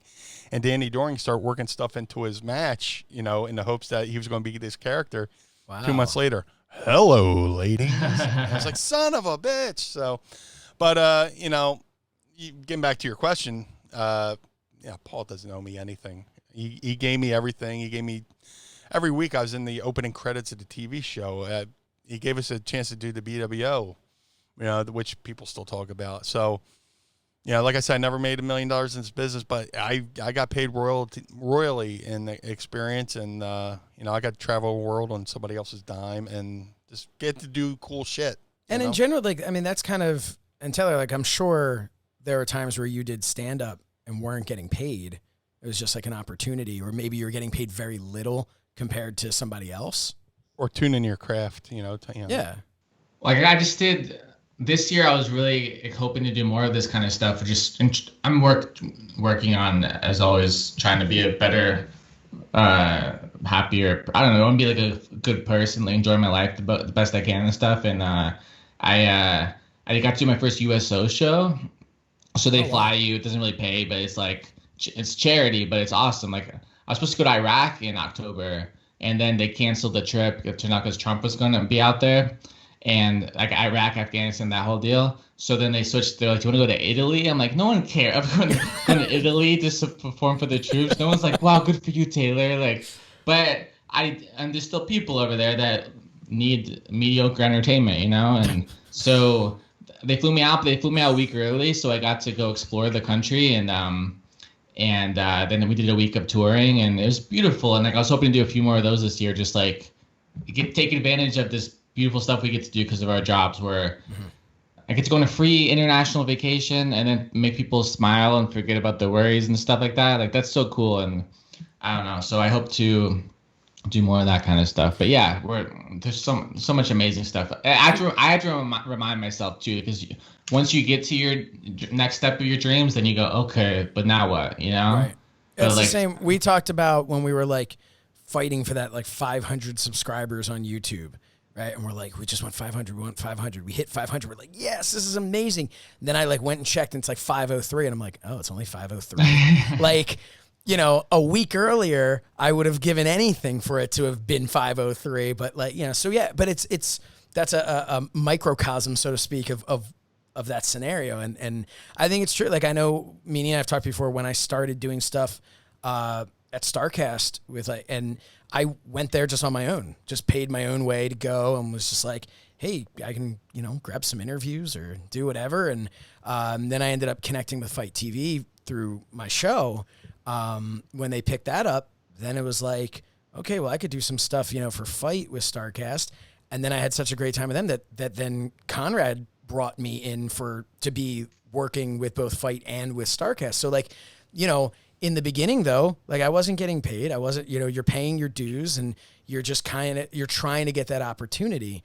And if you sit there and you've never done anything, like had Meanie sat there and just been like, you know what, I wish I was getting paid more in ECW. So I'm just going to sit at home and I'm not going to do anything. Well, guess what? Like he wasn't going to end up in the WWF a couple years later because, you know, so, I mean, I think that there's something that people need to be, you need to know what your worth is. You need to know when to stop, right? But like, I think there's a time where people need to, in the very beginning at least, just say, okay, look, I'll pay my dues, I'll get my experience, and I'll show people why I'm worth them paying money for me. Yeah. That's my PSA about. I like it. No, it's true. Yeah. One thing I've always been fascinated with you, Taylor, is and you got to do something I've longed to do is go to Japan. You got to actually travel to Japan and do stand-up comedy. I mean, how did that come about? Was there like an issue with a language barrier, or? I mean, because I love Japan. I've admired it from afar. I've always wanted to wrestle there. I just want to go, period. But I mean, you got to go and do stand-up there. What was that like? I'll answer your question, but I have can I ask you a question? What's the rules Absolutely. here? It's just whatever you want, man. You're a co-host right now. Oh, then fucking answer this, motherfuckers. So yes, that was very aggressive. I'm sorry. You didn't deserve that. That was. I feel very threatened. That was not kind. I'm sorry. I love you. Like, so you've never been to Japan, is what you're saying? Never. But like in comedy, like I could go to any. And this is stuff I should be grateful for that I take for granted. Like I could go to any city and be like, "Hey, I'm in town. Can I get on stage for 5 minutes?" And I can get on stage somewhere. Because of what I've done. And like in wrestling, does it work like that? Like, is there like a dinky show that you deserve better, obviously, but like if you just like want to say I wrestled in Japan, could you hit up some people and say I'm gonna be in Tokyo? Is there some show that I can get on? Does it work like that in wrestling as it does in comedy? I'm sure Meanie could. Well, there's been times where I've shown up just to watch my friends wrestle. And like me and Josh have talked about this, the old adage of always have your gear. Always have your gear bag. And like, that's how I got on shows in the beginning of my career. I always had my wrestling gear, but I kept it in the trunk of the car. Like before I was the Blue Meanie, I would show up to a show, shake everybody's hand, find a promoter and go, hey, I understand you probably have a loaded show, but if there's an opportunity, I have my stuff in the car. I give them my resume, whatever, trained by Al Snow, whatever. And a lot of times I would get on shows like Dennis Corluzzo in Jersey would be like, hey, Meanie, so-and-so stuck in traffic. Go get your gear bag, and you're on third against Doink and stuff like that. And that's how I got on shows. I got noticed. And eventually, you know, I started doing shows in New Jersey, Pennsylvania, West Virginia, Maryland. And that's eventually how I got noticed for ECW was there's like a series of like 3 shows with Raven and Stevie that I was on. First was in Baltimore. Raven and Steve were on that show. And then we did a show in a horse barn in West Virginia where the ring broke and they were supposed to finish the show with a battle royal. But instead of having a battle royal because the ring broke, they had a reverse battle royal where all these trained professional wrestlers had to act like they've never been in a wrestling ring before. So the first person into the ring won the battle royal. Wow. So you see all these guys going, I'm almost in. Somebody cut me off. And, you know, boom. So we did that show. But it was a show in Pittsburgh where I wrestled. There's this local wrestler, T.C. Reynolds. He was like the local doink or whatever you needed him to do. I was wrestling him as he was Batman. So I wrestled Batman, which was funny at the time. I had a buzz cut kind of like this, and my beard was a little shorter. Everybody said I looked like King Tut from Batman. So technically, King Tut was wrestling Batman. So Raven and Stevie were on that show. So like I was always taught, have your match and then go watch the rest of the show. Learn. So I was like, Raven's match was coming up. I was like, I'm absolutely watching Raven's match because I love his psychology. So I'm watching his match, and as he finishes his match, he comes back, and I go, oh, great match, Raven. He goes, hey, nice moonsault. I went, oh, he watched my match. So that night, we hung out with the promoter, Norm Connors, another guy I owe my career to. He gave me a lot of opportunity. We stayed over his house. We drank beers, slept on the floor, slept on the couch, whatever. Next day, we would go out for Chinese food, and he pitched the idea for the Blue Meanie. I know I'm getting off your thing, but there's been, times where I've shown up just to hang out, and they go, "Hey, Meanie, you got your gear?" "Yeah, I got my gear," and they put me on as a surprise. That's so cool for the crowd. Yeah, and so like what Taylor's saying, like I absolutely think, and I mean I don't know how it works in Japan, but let's say like I'm assuming it's probably similar with they've got their independent, the smaller indies and stuff like that, but I'm sure.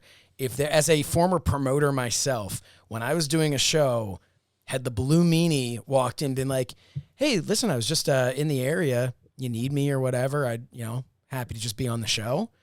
Trust me, that main event would have been rebooked to get the Blue Meanie on. So I am sure that, like what Taylor said, like if you had your bucket list and you're like, I've never wrestled in Wyoming, and you could find like a small indie that's running and contact them and be like, hey, I'd really love to work on your show. And I would be so surprised if the response was, we got enough of people, Yeah, so like you could book like an international vacation and like pay for your travel off of it, Basically, yeah. Like, what about like DDT? Like, there's some. Could you go to Japan to do like DDT? I would do whatever. I mean, I just want to. It's always been my bucket list. I've always wanted to go to Japan, and I've always wanted to go to Australia because do it. Yeah, it's not from like not now because things not today. I know. But like I've been to Japan 4 times. I went as a kid. I studied the language growing up. My mom used to work there, and I have a bunch of friends over there for my life. So I have a random affection for their country and the culture and people and stuff. And I got a job out there in 2015 doing like with some Japanese pop stars and Japanese comedian doing like in-flight entertainment for their ANA Airlines, like their big airline. So whatever gig, I got a free trip to Japan and I got to just film some goofy shit. I posted the video on my YouTube if you look up Taylor Tokyo or something. And I'm the worst plugging myself. And Taylor Williamson Tokyo or something. And, Taylor does Tokyo. Or maybe Taylor was in Japan. I don't know what the fuck I call it. Look at my channel. I don't know. And what's your channel called? Taylor YouTube something. I don't know. But then last New Year's, like 2019, so January 2019, I went that New Year's Eve to Japan, like super last minute. I had miles, and I was like, I don't know, I want to do something New Year's Eve. I don't have any plans.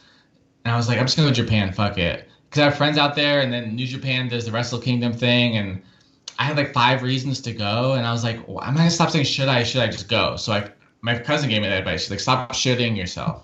Stop shitting yourself. Yeah, Meanie's been given very similar advice, just spelled slightly different. So stop shitting yourself? Was you nailed it. There it is. We have a cartoon about that. I saw that. It's amazing. Yeah, isn't it? So, Meanie, stop shitting yourself, buddy. Anyway, so I went, and then, so my show, like, this is comedian life. Like, I saw they have a comedy club out there in Tokyo, and it's like, it's a British bar. And they have comedy a couple times a week, and they have like Jim Gaffigan's performed there when he's in town. He did the same thing, like I'm gonna be in town, whatever. So the problem is that Japan, their like Christmas vacation is like December 30th to January 6th or 7th. So Tokyo is empty. It's a ghost town during that time, which is so bizarre. And so they're like, I don't know if we're gonna do a show. I don't know. Then last minute, he's like, do you want to do a show tomorrow? And I'm like, okay. And then 100 people came out, but I'm not. I have 100 fans in Japan. But like it was like ex people like, oh, there's a comedy show, and like maybe some of them knew who I was, but like I'm not famous in Japan at all, you know. So, but it was great, and a bunch of New Japan wrestlers came out, and it was really cool. Like who came? Like Conrad was there. Awesome. Conrad Thompson, very well known Japanese wrestler. Rocky Romero was there, Juice Robinson, Jeff Cobb, Beretta came with his mom. Did he actually come with his mom? Yeah, she's so sweet. Yeah, That's awesome. Came out to Japan to watch him wrestle in New Japan. So cool. I'm sure I'm forgetting somebody. Yeah, but it was so cool and fun, and people got it. Like, it's there's references that you realize, like, I'm not gonna do my Trader Joe's joke, you know, like. So like on the fly, even like jokes, like I have a joke about going to Japan. So I have to, on the fly, I have to like I'm in Japan, you know? It's not like I went to Japan one time. You have to re-edit yourself while you're talking, which is kind of confusing. Or like, even like stuff like I went on a date last night. No, like I'm in Japan now. Right. So you have to, you have to change it. But the crowd was great. What's that? No, you had to, call it on the fly, like, you know, just. Yeah. And the crowd was fun too, because like they get excited. It was probably like, it was international. It wasn't barely any Americans. But like when they get the joke, they laugh more because I think they're proud of themselves for getting like a clever pun or something, you know? Sure. Mm-hmm. Yeah, I had a lovely time. I'd love to get to do more international stuff. That would be really fun for me.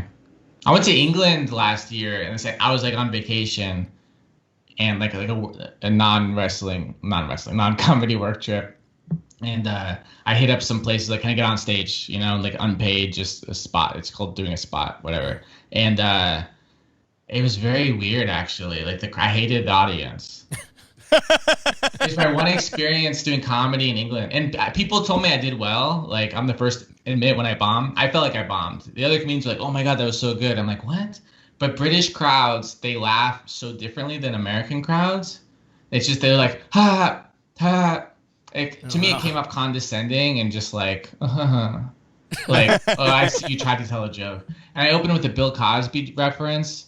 And like it's another thing, like culturally, like that wasn't as big of a deal over there, or they didn't know who I was talking about. I don't know.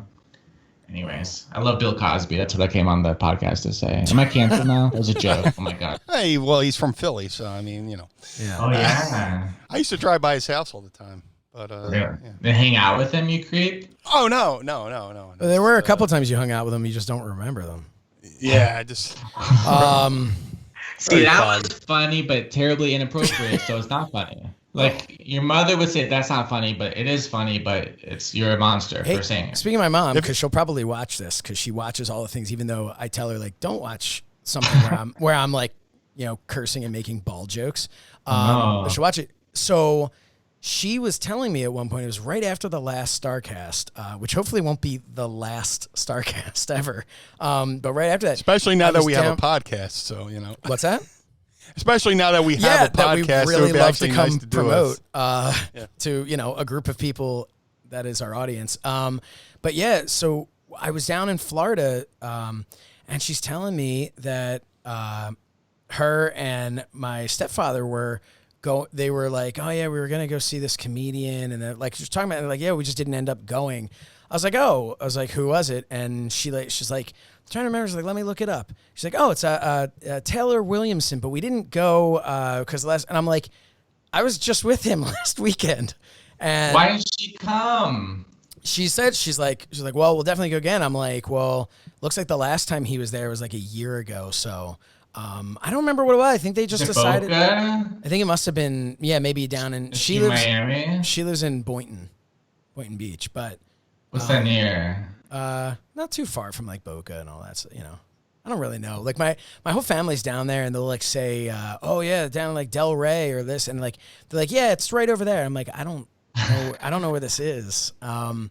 But so I told her, I'm like, you have to go next time that you see him. But then the world ended and you haven't been back since. It's never happening. Yeah. So now she's just watching this. So well, hi, Mrs. Shernoff, and happy Hanukkah to you. There you go. We'll get her on the guest list next time we're in Florida. Nice. I don't know why I'm saying we, but we'll go with that. Yeah, you might know some people. Yeah. So I know Taylor's road agent doesn't exist. now, before you actually went and did your first comedy set, did you actually go see other comedians, or was comedy you on a comedy stage your first time in a comedy club or stuff like that? I remember actually wanting to go to see Bill Cosby because that seemed like a thing that was like, because he's performing in theaters. Like, but comedy clubs are 21 and up usually, or 18 and up. So yeah, my first time live seeing comedy was like my own performance. I mean, I think I saw someone do open mic through a door, but I wasn't allowed inside the Comedy Store. It's 21 and up. Wow. So you did, when your first stand up, you were under 21. You were 18, you said, or 17? Yeah. 17. Yeah. Did So you that's have crazy. to bring like Can't a come into the guardian, building unless you're on the stage. Yeah, they have to walk up to the stage and then go back outside. Wow. What was that, Meanie? No, I was going to say, did you have to bring like a guardian and stuff since you were underage and stuff like that? You're like, comedians have to bring their moms to their sets and stuff like that. And... Yeah, Chappelle tells stories about that. Like his mom would take him. No, I didn't tell my family I did it. My mom figured it out because parents know everything because they're creepers, you know? But like, no, I didn't invite my family. I was very insecure. And I didn't tell my family I did comedy till I got booked in Las Vegas and had my name in like marquee, you know? Because like I didn't want to deal with like, you're not funny, you're not a comedian. Like I just have like, at least you can show them the marquee. Yeah, you can't argue with that, grandma. Like, look at that, you know? So I wasn't like the goofy guy at home. I was kind of like, you guys are weird. I don't like you that much. Speaking of being underage and stuff like that, like when I was a kid, growing up in Atlantic City, you'd see a lot of celebrities and stuff. I snuck in twice and saw Sam Kinison when I was 16, 17 years old. The first time my buddy won the tickets on the radio, and they didn't even ask him his age. And like we were like older, and you know, we had somewhat facial hair, like the cheesy mustaches and stuff, trying to look older. And we walked in, and nobody questioned us. And then like the second time, he came back. It was at the Tropicana in Atlantic City. And the second time, we didn't even have tickets. We just walked in like we belonged. We found a booth and sat down, and nobody questioned us.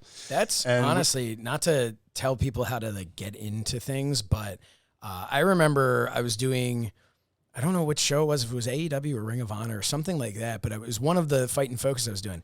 And I talked to Mike Weber from Fight, and I'm like, hey, I'm in the parking lot. He's like, oh, you know what? I'm not actually there yet. And I'm like, oh, well, should I wait outside? I'm like, I don't have a pass or anything to go in. He's like, you wearing your suit? I'm like, yeah. He's like, just walk in. And so I did. And I like walked in, Nate, some sort of like, it's pretty hot today, or some like comment, you know, to the security guard. And they didn't stop me. And I'm like, okay, well, that was kind of interesting. And then I'm like walking around backstage, and like nobody's questioning why I'm there because I'm wearing a suit. And it's like I always say, when Chris Jericho like always goes out of his way to say hello to me, and he has no idea who I am, but he sees me wearing a suit, and I think he thinks to himself, like, you know what, he's probably like someone important. He doesn't know it's me, so he's just like, hey, really great to see you. And so now I blew it because I told everyone the secret, but it had to have been Ring of Honor. AEW, you can't get in there without a pass. It had to have been Ring of Honor. That's so funny. Yeah, I've gone backstage at things with just a suit. I'm such a psychopath though. Like when I was 19, I was performing in Vegas and Reno for the first time. So the backstage at you go through places. You go through those doors that even when you walk through a casino, you're like, what's behind that door? I don't know. But I didn't dress nice on stage back then, and I liked going in back without my badge. And I'd be like, can I help you? Then I go, no, thank you. I'm good. Then I would keep going until they stop me. And then I'd show them my badge, and I enjoyed that interaction. And they're going, oh, Like, I just liked being a little asshole. That's awesome. Fun. Hey, if you can get away with it, why not? You know. I remember I was at a, I guess it was the Baltimore AEW show, and you needed to get into catering. You needed to have, which was, they hadn't done this at other ones, but you had to have a pass to get into catering. And I was in my suit, and I'm going in with my friend Matt, who was doing the camera work for me, because Calvin hadn't gotten there yet. But I'm going in, and like, I'm just like walking by, and the person like at the door is just like, hello. And I'm like, hey. And I just like walked in. And then I hear they're like, you need a pass. And they're like, oh, I'm just going to get something to eat. And they're like, no, I'm sorry, sir. You need a pass. I turn around, it's Jungle Boy. And because he's not wearing a suit. And I guess, I mean, he looks significantly younger than me too. So he easily, you know, in his civilian clothes could look like a fan, you know, showing up. And I'm just thinking to myself, I'm like, this is hilarious. I'm like, this dude's on the pay-per-view tonight.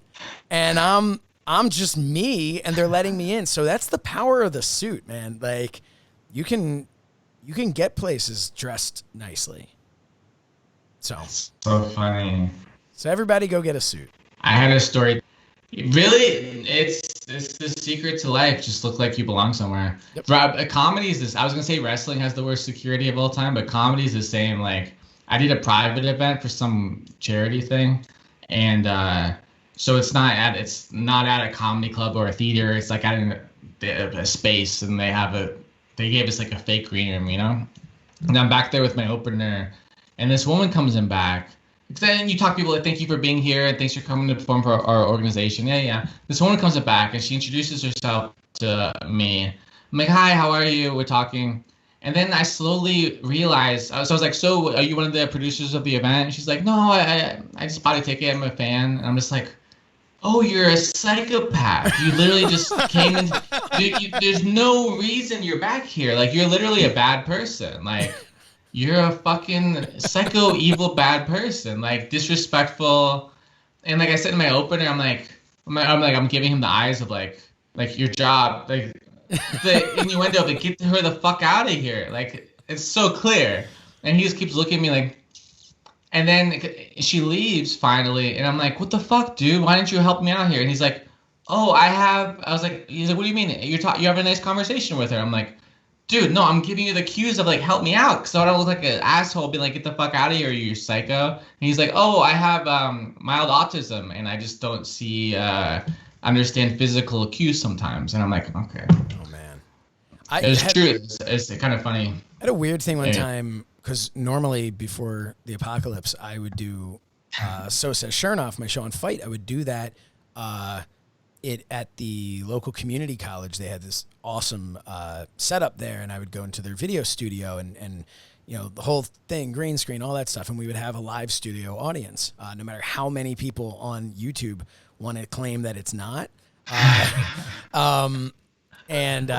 So we would have a live studio audience. So there was this girl came in at one point, because we're there 3 hours before, you know, testing everything, getting all the lighting set and all that. This like girl like just walks in and just sits down, and I'm like, you know, some kind of, but like, I don't want to be like rude or anything. I don't know who she is. I was like, hey, hi. I was like, can I help you with anything? Just want to make sure you're, you know. And she's like, oh, I'm just here for the show. And I'm like, well, the show, we actually doors aren't for like another like 3 hours.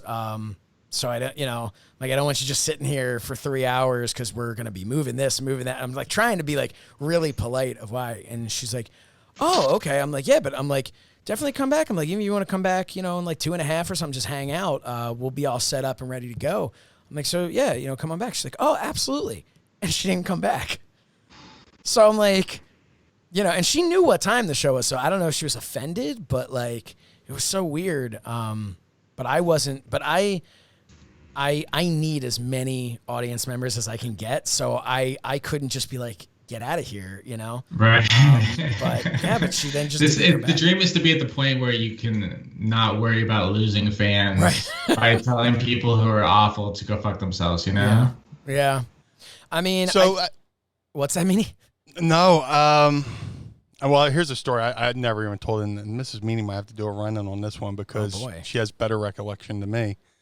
But I'm I'm about to drop a name, but I'm buddies with Kerry King from Slayer. Ooh. And they were in Philly. And me, Damian Priest, Mrs. Meanie, and our buddy Sean went to go see him. And, I asked for tickets. I get the backstage stuff. We watched the show, and we realized we rode there with our buddy Sean, but we didn't have a pass for him. So we did that thing where we formed a triangle around him and just walked to the back. And I stayed in front of him to kind of shield him from anybody who's looking for passes and stuff like that. I figure if we just get him to Kerry's dressing room, we're good, right? So we formed a triangle of death around him so nobody, goes, hey, you don't have a pass, get the fuck out. And we're like, sorry, see you after. So we get to Kerry's dressing room, and customary with Kerry King is the room's very dark. All the lamps have red filters on it, so the room's just very evil. And we're back there, we're just hanging out, and Kerry's getting his post-show footing, and all of a sudden there's just some guy back there just being goofy, and I'm not saying anything because I was like, oh, maybe he's Kerry's friend or whatever, and he's asking Kerry questions, and I'm kind of seeing Kerry getting a little so the tradition is the tour manager comes in, gives everybody a little shot of Jaeger. We all do this stuff. And then, but Kerry's got his own bottle of Grey Goose that nobody fucking touches. So this guy goes over and starts making his own fucking drink with Kerry King's fucking Grey Goose. Oh, man. And Kerry's like, what the fuck? If you've been back there, you can drink whatever you want. Just don't drink that. And then all of a sudden, the guy fucking goes over and hits a fucking light switch and turns off the fucking house lights. And we're like, party foul, what the fuck's going on here, right? So it's me, Damien, and everybody. We're just sitting there and we see Kerry talking with his tour manager going, who is that guy? And we're like, oh, shit. He sees our... What's that? Okay, wait. Oh, wait a minute. Mind of the Meanie, Mrs. Meanie round and Tracy Roots got something to say. Hey. All right, that was a Mrs. Meanie run-in. Yeah, she's got to do the run. She's here. It's video. Hi, so Mrs. Meanie. So I'm standing there next to King, and security walks over and says, "Do you know this guy?" He says, "No." He goes, "Well, that guy doesn't have a pass. Do you want him out of here?" He said, yeah, get him out of here. I thought he was talking about our friend. I was like, our heart dropped. We're like, oh no. But I realized who it was, and I was like, oh, that guy. So he walks over, security walks over and says, hey, bud, you don't belong here. This isn't the right pass. He goes, you got to leave. The guy goes, I don't want to. No. Okay. So security just grabs him and just shoves him out into the hall. And then King, so there's a commotion, and King goes, Blue Meanie, get in there. I said, no, Luis, get in there. So Damian Priest was there as well. And Kerry King goes, Meanie, get him. I'm like, no. And then Damian Priest, who's made a living as a bouncer and stuff like that, he took 2 steps forward, but they get the guy out the door. Security and the fucking guy who's not supposed to be there fall out. As if it was scripted in some movie, a door in a hallway opens up, a guy comes out and starts punting the guy in the fucking ribs, and they fucking get the guy out the fucking room. So they get him out, they kick him out in the snow. Meanwhile, we look over and there's a pile of there's a jacket and all. I guess the guy had a VIP pass. He went to the VIP thing. All this signed merchandise just left behind and stuff like that. And it was just the most bizarre thing. The guy, I say, walk in like you belong there and act like you belong there. But this guy totally didn't get the fucking memo, just It's the worst when you're the guy who brought the person who ruins everything too. That's the most embarrassing. Well, thank God it wasn't our friend. We're talking about, they're who is this guy? He doesn't have a pass. Get him the fuck out. And we're like, oh my God, he's talking about Sean, our buddy. And they wasn't. They were talking about this guy who's acting like a goof and acting so they got him out of there. And thank God they didn't notice our buddy Sean, who we actually we snuck in. So you need someone that looks. If you're gonna sneak someone, to make sure someone who's way worse is already there, so they get distracted. Yeah, that's great. Who's the coolest? Like, oh my god, I can't believe that guy's a fan of mine that you have. Oh my god. Like, is there someone that you grew up listening to or watching that like is like a fan of yours? Dude, when we would do shows in LA or Anaheim or wherever, like tons of people would just come out. And like one day I turned the corner, and there was like Nicolas Cage. And is he a wrestling fan? He brought his son. I'm assuming his son was, because his son was there. And I'm in full gear because I'm in my gimmick, because THQ was there doing photos for WrestleMania 2000. So I walk over in my gear. I go, "Hello, Mr. Nicolas Cage," and he goes, and he introduced me to his son. He goes, "Oh, hey, it's the Blue Meanie." I'm like, I don't know if he knows me or is he just reading my shirt or whatever. But then we go over, and there's like it's a house show. It wasn't TV, so there's like fake catering. And I went over to get a cup of coffee, and Josh, you're gonna have that. Michael Clark Duncan. Michael Clark Duncan. Yes. I always fuck up his name. He was there, and I didn't know who he was at the time because the Green Mile hadn't broke yet. And I thought he was just like another wrestler there for a tryout. So I'm next to Michael Clark Duncan.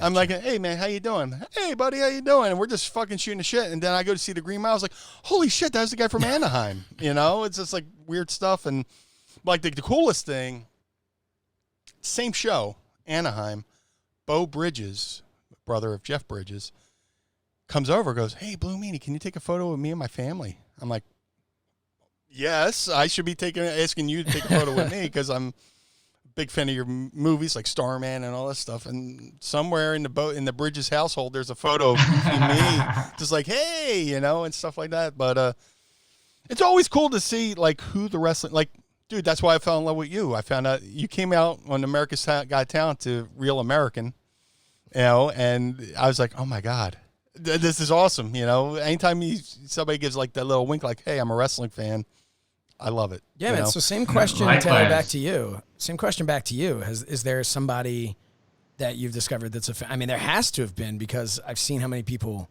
are fans of yours at StarCast. Is there someone that you were just like, "Oh my god, I can't believe this person's a fan"? Yeah, I mean, off the top of my head, like one of the most meaningful things to me was I know his reputation's not so great, but take away that, and just for my childhood and love for him and his talent, at least Jerry Lewis.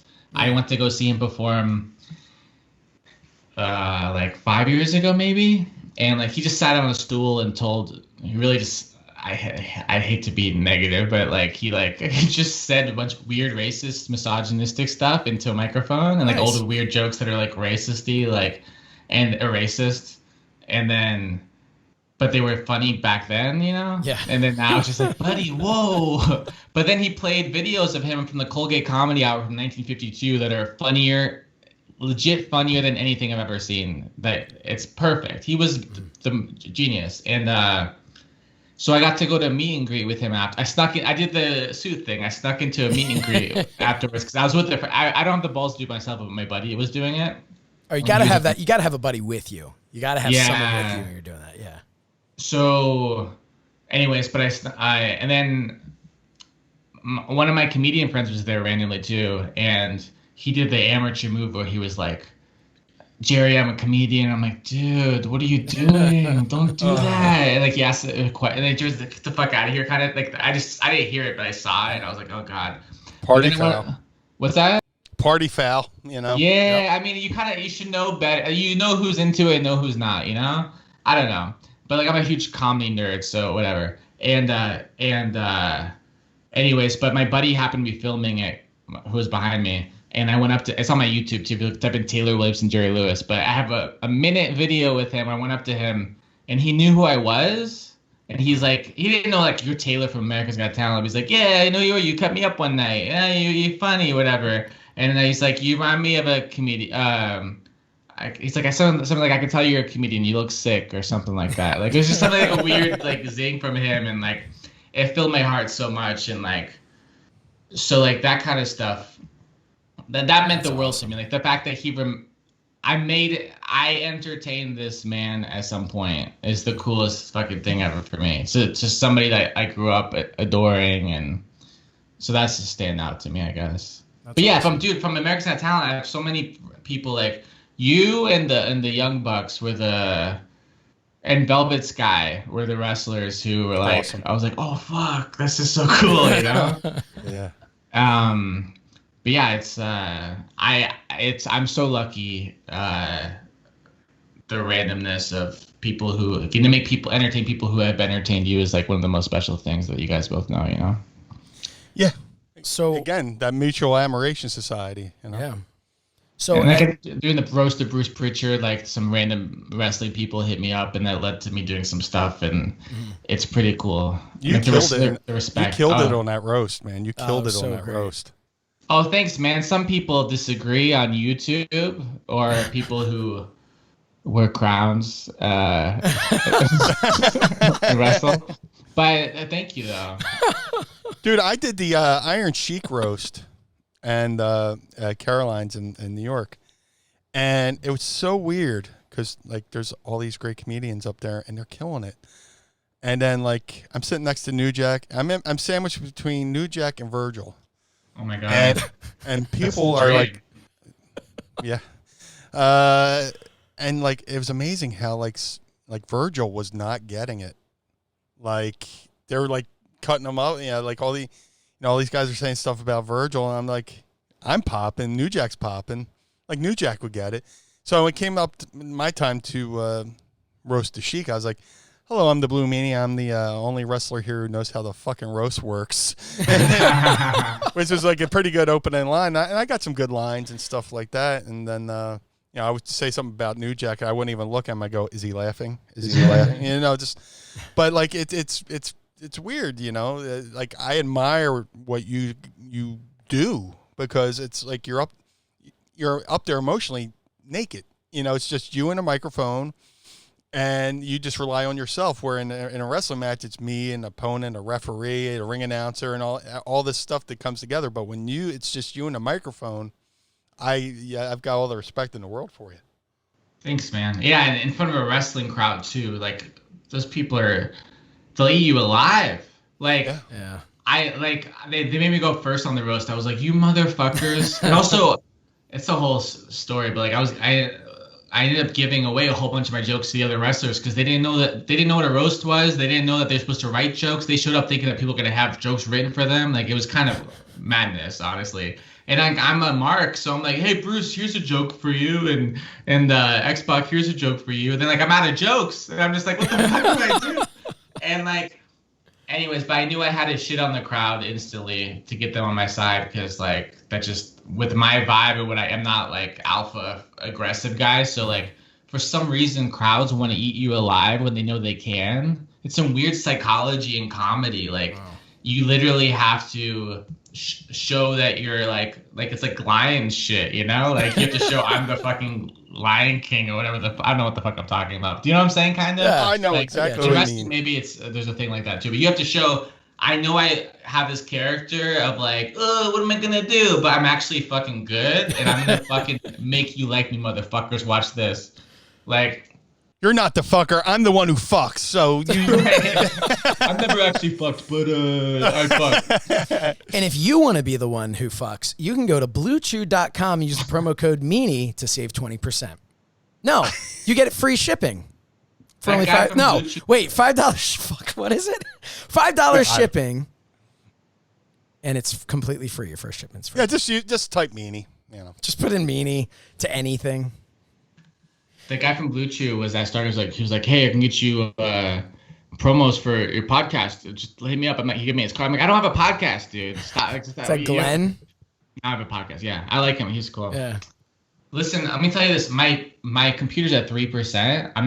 I'm happy to keep going, but I have to go get my charger, or we can wrap it up in 60 seconds. I mean, hey, you want to we've kept you here for over an hour, and I think we could keep going. But it's totally. I'm happy to do a few more minutes, but I'm sorry I have my chargers. I brought my dog instead of my charger downstairs. That's brother, fine. It's your call, man. If you want to wrap it up, tell us, what plugs you got, or anything you want to plug, or. Yeah, thank you so much for being. We did good, right? Oh, we did great, man. Excellent, Thank you so much for being here. Yeah, but definitely tell everybody where they can find you. Not your home address, but Well, my computer's at 2%, so I'm gonna do it really fast. I love you guys. It's nice to see your smiles and connect with good people during this crazy. I love to everyone out there who's going through stuff. We're all in this together. It's all cheesy, but it's so true. I'm at Taylor Comedy on Instagram and Twitter. I got the nice words out of the way. Instagram and Twitter at Taylor Comedy. I'm on TikTok at Taylor Comedy. Good Lord, I hope that things gets canceled soon so I don't have to do it anymore. I have a podcast, Don't Touch My Pod. TaylorWilliamson.com. I have a comedy special on Amazon Prime. On my YouTube, I posted a video of me learning to wrestle with Rocky Romero. That's kind of silly if you want to see that, but at Taylor Comedy or TaylorWilliamson.com has all my stuff. And I was runner-up on America's Got Talent. I'm amazing. And if you don't watch me, you're a jerk, basically. Well, you're first place in our heart here at the Thank you, buddy. Yeah. Love you, brother. No, I love you. so I have much, an man. album you can buy, and it's also on Spotify if you don't want to give me money, too. It's excellent. Do it. Awesome. Thanks, Thank you. guys. Thank you so much. The great Taylor Williamson. Seriously, thank you so much for coming on here, man. We had a blast. Thank you. Be well, guys. We made it. 1% left. This is great. We did great. Awesome. Take care, man.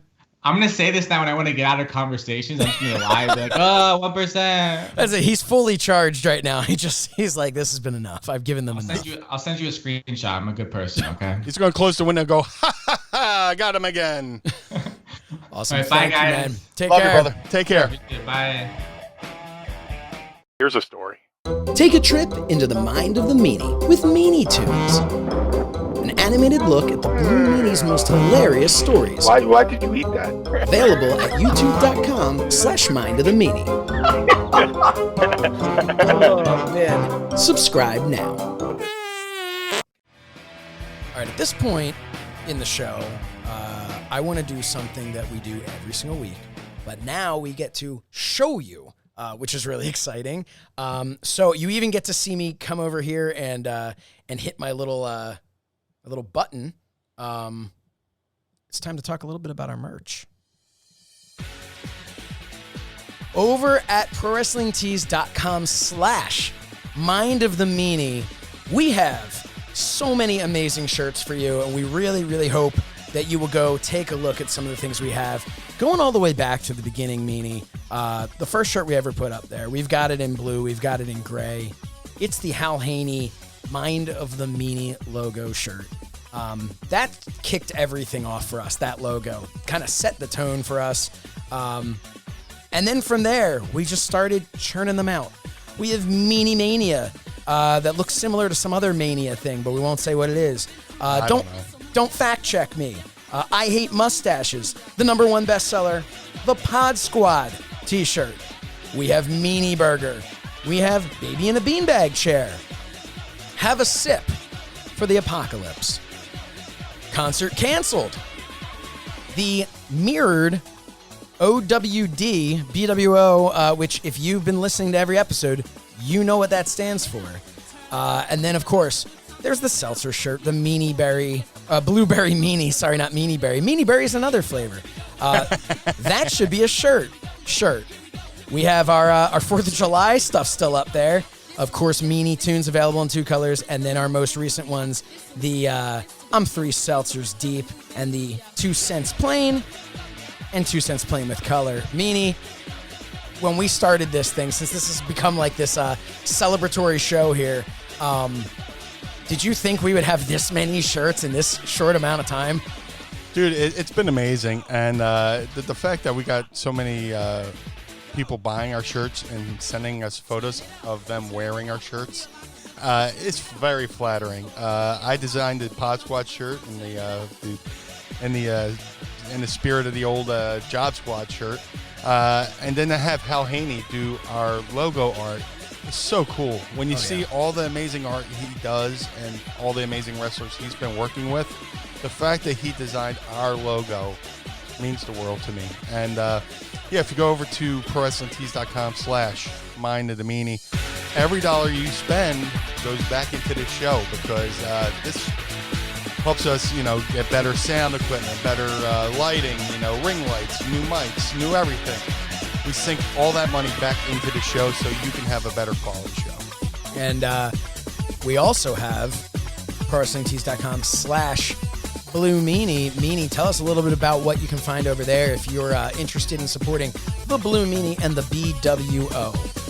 Hey, if you go over to ProWrestlingTees.com/Blue Meanie, the blue guy, you can buy the old favorite, the Blue World Order shirt.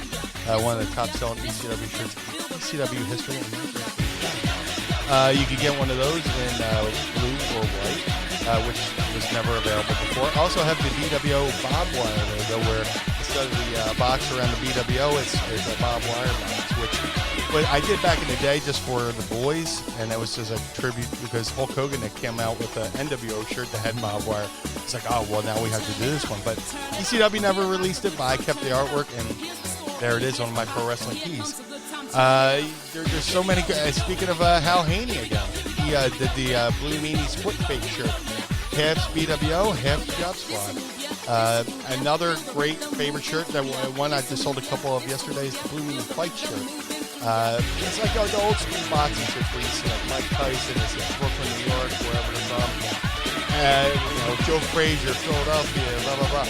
I wanted a fight shirt, Blue Meanie fight shirt. It says Blue Meanie, the blue guy, 19148. And the shirts are so good over there at ProWrestlingTees.com/Blue Meanie and Mind of the Meanie. If you want to spend a couple extra bucks, you could get the good quality shirts. Oh, do yourself a favor. They're so comfortable. And you're paying a little bit more, but it's not going to us. It's going to your comfort. So definitely go over to our shirts, support us. And as a matter of fact, you have a Pro Wrestling Tees. I do. It's ProWrestlingTees.com/So Says Shernoff. Our newest one on there, Wear a Fucking Mask, which has my face on there. That's straight from an episode of So Says Shernoff. We have, as you can see, finally, you can see my custom ties that I have on the show. Well, now you too can have a custom tie on your t-shirt, a So Says Shernoff tie t-shirt. We also have an established 1983, just to rub that into the meanie. We've got the S-Star in paint, and we also have the red, white, and blue versions of that. There's the flag shirt, and then, of course, our bestseller, Sarcasm is My Superpower. We have two of those on there, different colors. There's my personal favorite, the Shernoff Premium Broadcasting, which it resembles the Smirnoff Vodka label. So brilliant. And then, of course, there's a special thanks to TTD, who does some great artwork, created the Shernoff Ice Cream Bar, looking like the old WWF ice cream bars.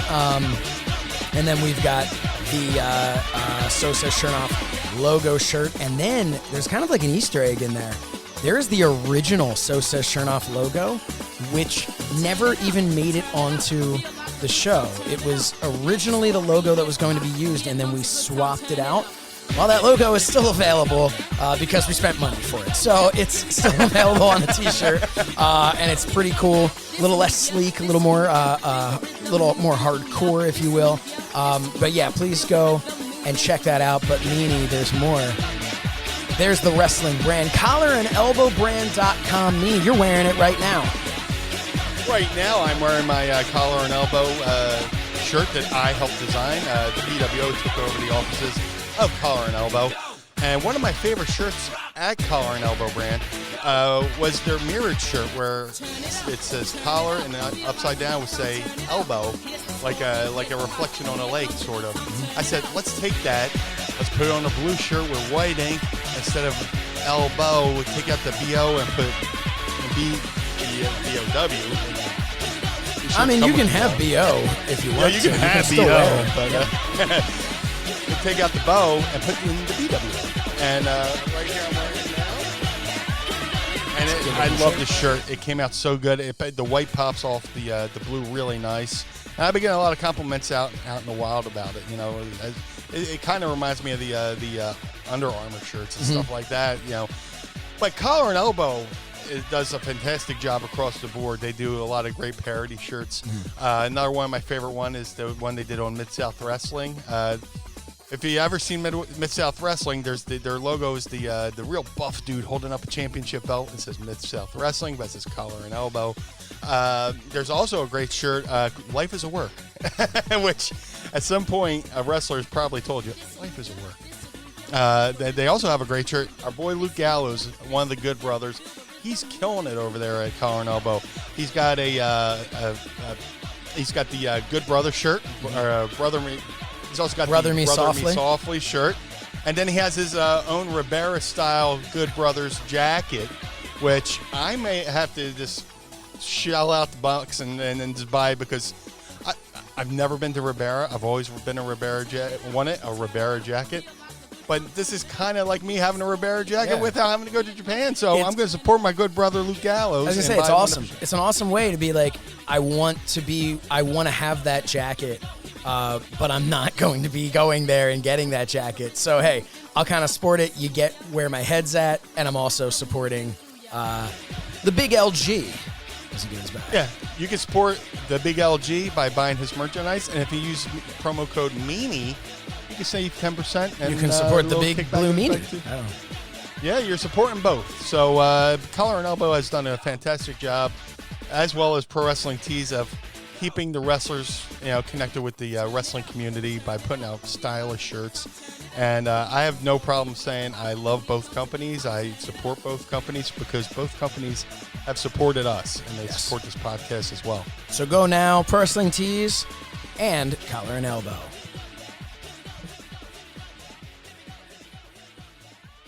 I think it is time for our big announcement. Announcement number 2. Announcement number 2. That can mean so many things when I say number 2. Yeah. Big announcement number 2. Meanie needs a bathroom break. Yeah. I'll be right back. Yeah. So we talked about our first announcement. We're so excited about our Patreon page that's launching August 1st. But August 23rd, something else is happening. SummerSlam, WWE SummerSlam, the biggest party of the summer. One of the original 4 pay-per-views. Yeah, a little 4 horsemen right there. Yeah.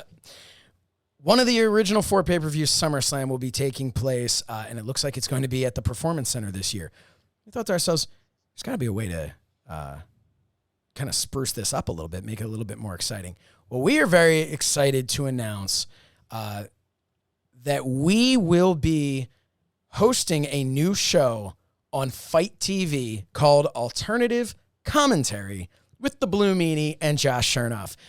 On Fight TV, free on Fight TV, we will be doing pretty much a watch-along live with SummerSlam. So you can have SummerSlam up on the WWE Network, and you can go to Fight TV, and you can watch us or listen to us. You just put it on and sit it next to you, and you can hear alternative commentary live to SummerSlam with the Blue Meanie and myself, Josh Shernoff. We are so excited about this. Fight TV, as you know, I have a long history with Fight TV. This is my, I think, 16th show on Fight TV. I'm very excited about.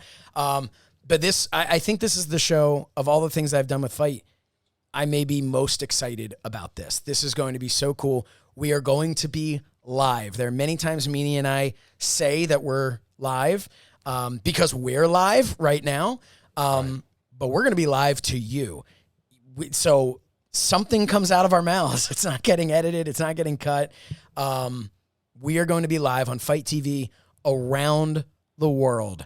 You will be able to get this anywhere you can get Fight.tv, anywhere around the world, you'll be able to get this. And I can tell you right now, this isn't a one-time thing.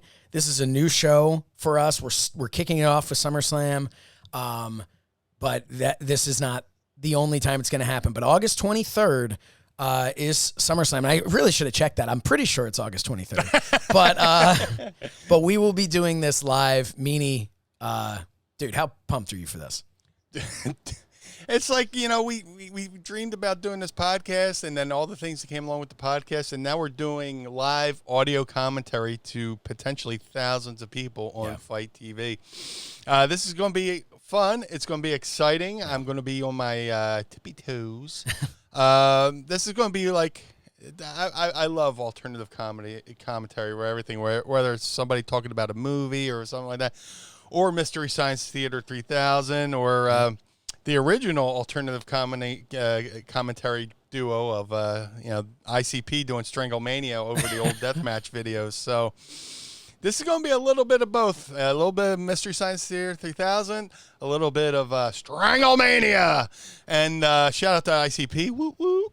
But seriously, we're going to have so much fun because once we say something, it can't be taken back. And we're going to give live, unadulterated feedback and commentary. And if I see something that looks good, I'm going to say, oh, man, that was great. If I see something, I'm going to say something. So as you are as well. But we're going to have a lot of fun. We're going to try and make this, like I've said many a times, sometimes I'd rather listen to the baseball, the radio announcers for like a sporting event because they try to paint a picture. This is going to be us doing our version of a radio broadcast of pro wrestling, to where you can listen along and I can give my insider feedback on it. You can give your insider feedback. I mean, you've wrestled, so I mean, we were both wrestled and we both can recognize certain things. So we will be doing that live for SummerSlam, which will be tremendous. What a bigger show to do than SummerSlam, one of the original 4 pay-per-views. So, dude, I am so excited. Yeah, what an amazing way to kick this new venture off. We are so excited, and it is, you'll see on the graphic here, Mind of the Meanie presents alternative commentary with the Blue Meanie and Josh Shernoff live on Fight TV. Fight is, if you're not on Fight TV, man, are you missing out? First of all, if you're not in the U.S. and we've got shout out to all of our listeners outside of the United States, really appreciate you. A lot of you, if you watch AEW, your only option is to watch it on Fight. So you're familiar with Fight TV, and if you're familiar with Fight TV, there's a good chance you're familiar with me on Fight TV because I've been able to host certain shows like. Be an official correspondent for StarCast. I've hosted Fight and Focus for AEW and Ring of Honor. And of course I have my own show on there, and I do all of the correspondent work for AEW shows. Well, now this is the first time that I get to really do something talking about the WWE product outside of So Says Shernoff. And it was the first time I get to do it live. And I'm super excited that I get to do this on Fight TV and that I get to do this with the Blue Meanie. So this is going to be a lot of fun.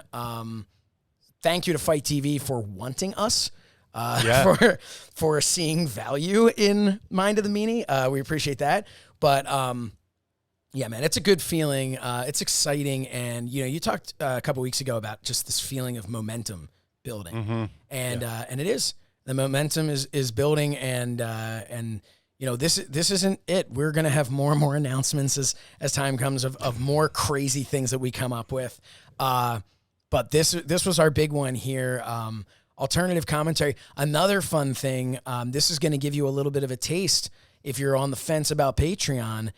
Come August 23rd, I think you're really going to want to check this out because I mentioned earlier I called it a watch along. But in actuality, we just hadn't made the announcement yet. In actuality, you will be getting a bonus episode of alternative commentary every single month on the Patreon. So this is your first time's free, so to speak. But it will continue to be free on Fight TV. We're just so excited to be able to do this live. Excited, nervous, hoping that all of our equipment works. So it's going to be fun. It's going to be a lot of fun. We're live, pal. So, yeah, I mean, it's going to be a blast. And, again, there's so much great content on Fight TV. For them to even consider having us on their great network, it's going to be a blast. And it's a vote of confidence because, airtime is very valuable in this day and age, whatever you do. So, for them to donate or a certain amount of time for us to do this for SummerSlam and do alternative commentary, no less. Yeah. Means the world. Means the world. Yeah, and if you think to yourself, like, oh, this isn't a big deal for Josh. He does all this stuff on Fight. Let me tell you something. Every time I get a call from Mike Weber from Fight TV, and he goes, hey, Josh, Mike Weber. I'm like, hey, Mike, what's up? Watched your show.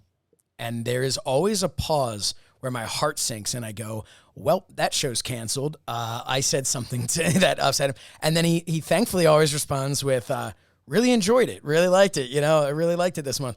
Right. So yeah, no, we're just so flattered that they wanted us to be a part of this, and so excited.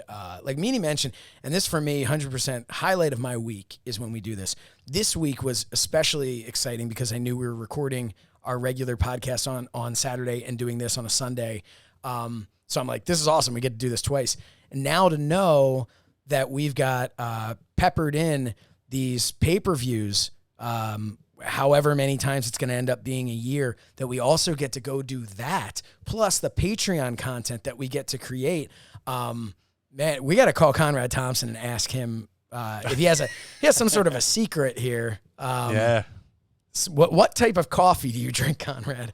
But no, we're so excited about this. It's going to be a lot of fun, and SummerSlam's shaping up to be a good show, I think. Oh, absolutely. I was fortunate enough to be on the the 99 SummerSlam. And just I know the feeling of what it means to be on that show and stuff like that for the participants. And we're in a weird time now with everything being shut down and no audiences and stuff like that. So if we can provide a distraction from you watching studio wrestling with no audience, that could be also that'd be a bonus for us to help provide some distraction for the folks watching at home. 100%. Yeah. I mean, that's something, and look, at the same time, maybe there's a match you're not interested in and you're kind of like, I guess, well, guess what? Jump over to us. We're still going to entertain you. Not that the talent won't. Talent's awesome, but maybe it's a match you don't care for. We are going to make sure you care for that match. So I am so excited about this. Meanie and I have never done this. We have never done a watch along of any sort, let alone live. That's going to be the first time we've ever done something. So if nothing else, tune in for the potential train wreck. But I think it's going to be awesome. We're going to have a great time. And I think at this point, let's go take a little bit of a commercial break. And when we return, more Mind of the Meanie. Take a trip into the Mind of the Meanie, a brand new podcast featuring former WWE and ECW star, The Blue Meanie. We'll cover wrestling, music, movies, sports, and lots of useless knowledge, all contained in the Mind of the Meanie. Subscribe now and follow us on social media at Mind of the Meanie. Welcome back now to Mind of the Meanie, the video version here at youtube.com/Mind of the Meanie. Man, what an awesome show. This has been so much fun. We are on the home stretch here, but there's a little something that we like to do at the end of every single episode, and that is Ask Meanie Anything. Meanie, are you ready? I am more than ready. It's time to ask Meanie anything. All right. I will never not pop for that. So from the Twitter, we have Bill Moji Mad Ramblings at Sports Metal Geek. That's a lot going on there. Yeah. How bad did Shane Douglas want to kill Pillman for grabbing that baby? Douglas wound up that night. Was Pillman as nutty in the locker room? He was the original loose cannon. I honestly don't know what he's referencing. I don't know if grabbing a baby. And having to do with Shane Douglas? I mean, there was the time where he pulled the fan out of the crowd and beat him up, and then Shane hit the ring and the cops hit the ring and stuff like that. So if he's talking that, I'm trying to think. There was the time Brian Pillman debuted in ECW. The lights went out, lights came on. It was Pillman, and he cut his promo, and he said he's going to, take a piss in the ring and all that stuff. And there was a fan in the crowd giving him some grief. Little inside baseball, it was a plant. It was actually one of JT Smith's students, a guy named Chris Kruger, redheaded kid, was yelling at Pillman, and Pillman pulled him over the rail and pulled a fork out of his pocket or something and went to stab him and stuff like that. And then Shane ran out, and Todd ran out, and the police ran out. And but he was a plant? Oh, the guy they pulled over the rail was a plant. He was so that was a whole white. So that was a whole work. Like so when everyone ran out there, they knew what was going on. That was a plant. That was a work. That was one of JT Smith's students. Somehow eventually he wound up doing something in WCW. That guy wrestling as Chris Kruger, and that was later in the right when the last year of WCW, maybe he was doing something out. I saw him on TV. I was like, holy shit, what's he doing there? Not in a bad way. I was happy for him, but I was like, oh, that's cool. But as far as the locker room, nobody really had a problem with him. There was the one time New Jack went after Pillman in the locker room. Pillman was doing it's right after Pillman's accident. He was in the wheelchair, and he came out ringside and he did a promo with Joey Styles, and he said, the gangsters are the NWA, not National Wrestling Alliance, of the wrestling world. And he said, he said the word. Oh. And I don't think he meant it as a bad thing, but Pillman being the loose cannon and wanting to be controversial, he called him the NWA. So how much was he backstage? How much was he on? Like, was he just crazy backstage, or did he come back through the curtain and he's just, I loosely no pun intended. I loosely remember Pillman in the back. I remember after he did that promo and he came back through the curtain, New Jack flew down the steps and motherfucked him. He cut a promo, and the boys got in the middle of it, and Pillman's like, brother, it's a work, and stuff like that. Everybody's trying to de-escalate the situation and stuff like that, but any ECW show, especially at the arena, everybody had their traditions, their rituals.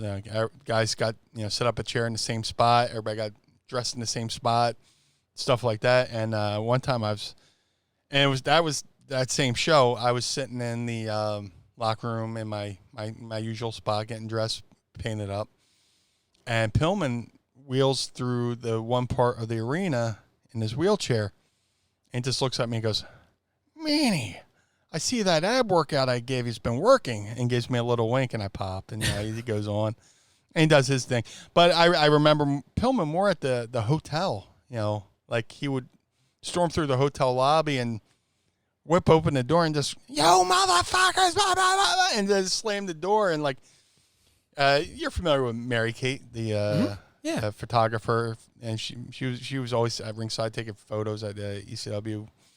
She was there, and we're like, what the fuck? And just stuff like that, it's just, he was always, he seemed on, but there's a couple times, the time, he walked in and said that thing to me, kind of gave me a little wink, hey, but, it seemed that all the stories that I've always heard was that at that point in his career, that is what he would do. He would kind of be completely crazy and give you that little wink where it was all Booker, man, stuff like that. So, man, well, thank you for the question. Let's see, we've got something else here. Matt Godfrey asks, who is your current favorite Eagle? And can I get a follow? Huge fan. We'll figure that. We can do better than a follow, Matt Godfrey. You can join our Patreon, and we will give you a call every single month. So, better than favorite Eagle. Favorite Eagle. Current favorite Eagle. So I'm assuming he's referencing the football team. Yeah. Well, not the band. Glenn Fry, great guy. Hold on, what's that? Mrs. Meanie, she was just about to do another run and saying that it was the Eagles, the band. But that Glenn Fry, that Don Henley, boys of summer, boy, he's a great fella. Walden Woods doing stuff for the environment. I guess Kurt's favorite Eagle would have to be Dallas Goedert. He, because Dallas Goedert, he looks like he could be the third Briscoe brother. You know, the Briscoe brothers from Ring of Honor. He's like this big dude, big beard, kind of. He looks like he could be like the third Briscoe. Also, well, I'm more of a defensive guy. You know, favorite Eagle all time. I know he just asked current Eagles, but favorite all time is Jerome Brown. I got the '99 jersey. Probably, I would also have to say, I'll pick one offensive player, one defensive player. Offensively, I'm a big fan of Dallas Goedert. He's like a baller. He's like a basketball player. You can throw the ball up and he can go up and get it and bring it back down. I'm a big fan of stuff like that. Defensively, I would probably have to say Fletcher Cox. Yeah, I was going to say Fletcher Cox is just, how can you not be? Like, how can you not be a fan of his? One of the best compliments, and just, you know, because there's a reason why I brought up Jerome Brown being my favorite all-time Eagle. What's his name? Rex Ryan. He was the coach. The Buffalo Bills came to Philadelphia to play the Eagles, and Rex Ryan is son of former Eagles coach Buddy Ryan. And when Buddy Ryan was a coach for the Eagles, I guess, you know, the Rex and his brother were in Philly, and, you know, would, I guess, maybe help out at the time. But somebody said, you know, Rex Ryan said in the press conference, always heard Fletcher Cox being compared to Jerome Brown and laughed it off. Well, after seeing him with my own eyes, I see that the comparison's justified. Wow. So Fletcher Cox reminds me of another, you know, version of Jerome Brown, who is like one of my all-time. Jerome and Reggie, they were like a tag team. I mean, quarterbacks would come into Philly and just dread, you know, playing at the vet and playing against, you know, Reggie Wright and Jerome. So, yeah, I know he asked me one player, but in all fairness, I have to say one offensive, one defensive, and those are the two. Yeah, you can't get wrong with either of those two. Last question we're going to do here from Twitter, then we'll move on over to the Facebook. Kevin Groff at Little Buddha 20 wants to know why you and he look like brothers. So let's grab a picture. I don't know if do you have a photo? I got a photo. Here you go. Yeah, there you go, I guess. Maybe when I was Peter Griffin I was just going to say, he looks like Peter Griffin. He looks like Peter Griffin, but yeah, I don't know why people say me and him look alike. I don't know. I don't. I don't know that people say that. I think Kevin Gruff says it. Yeah. But hey, Kevin, we appreciate you, man, and thank you for sending that question in. Thanks. Let's take a quick peek on over at Facebook. All right, and we're gonna see all the comments that we have here. Here's a cool thing. Anthony Camerata.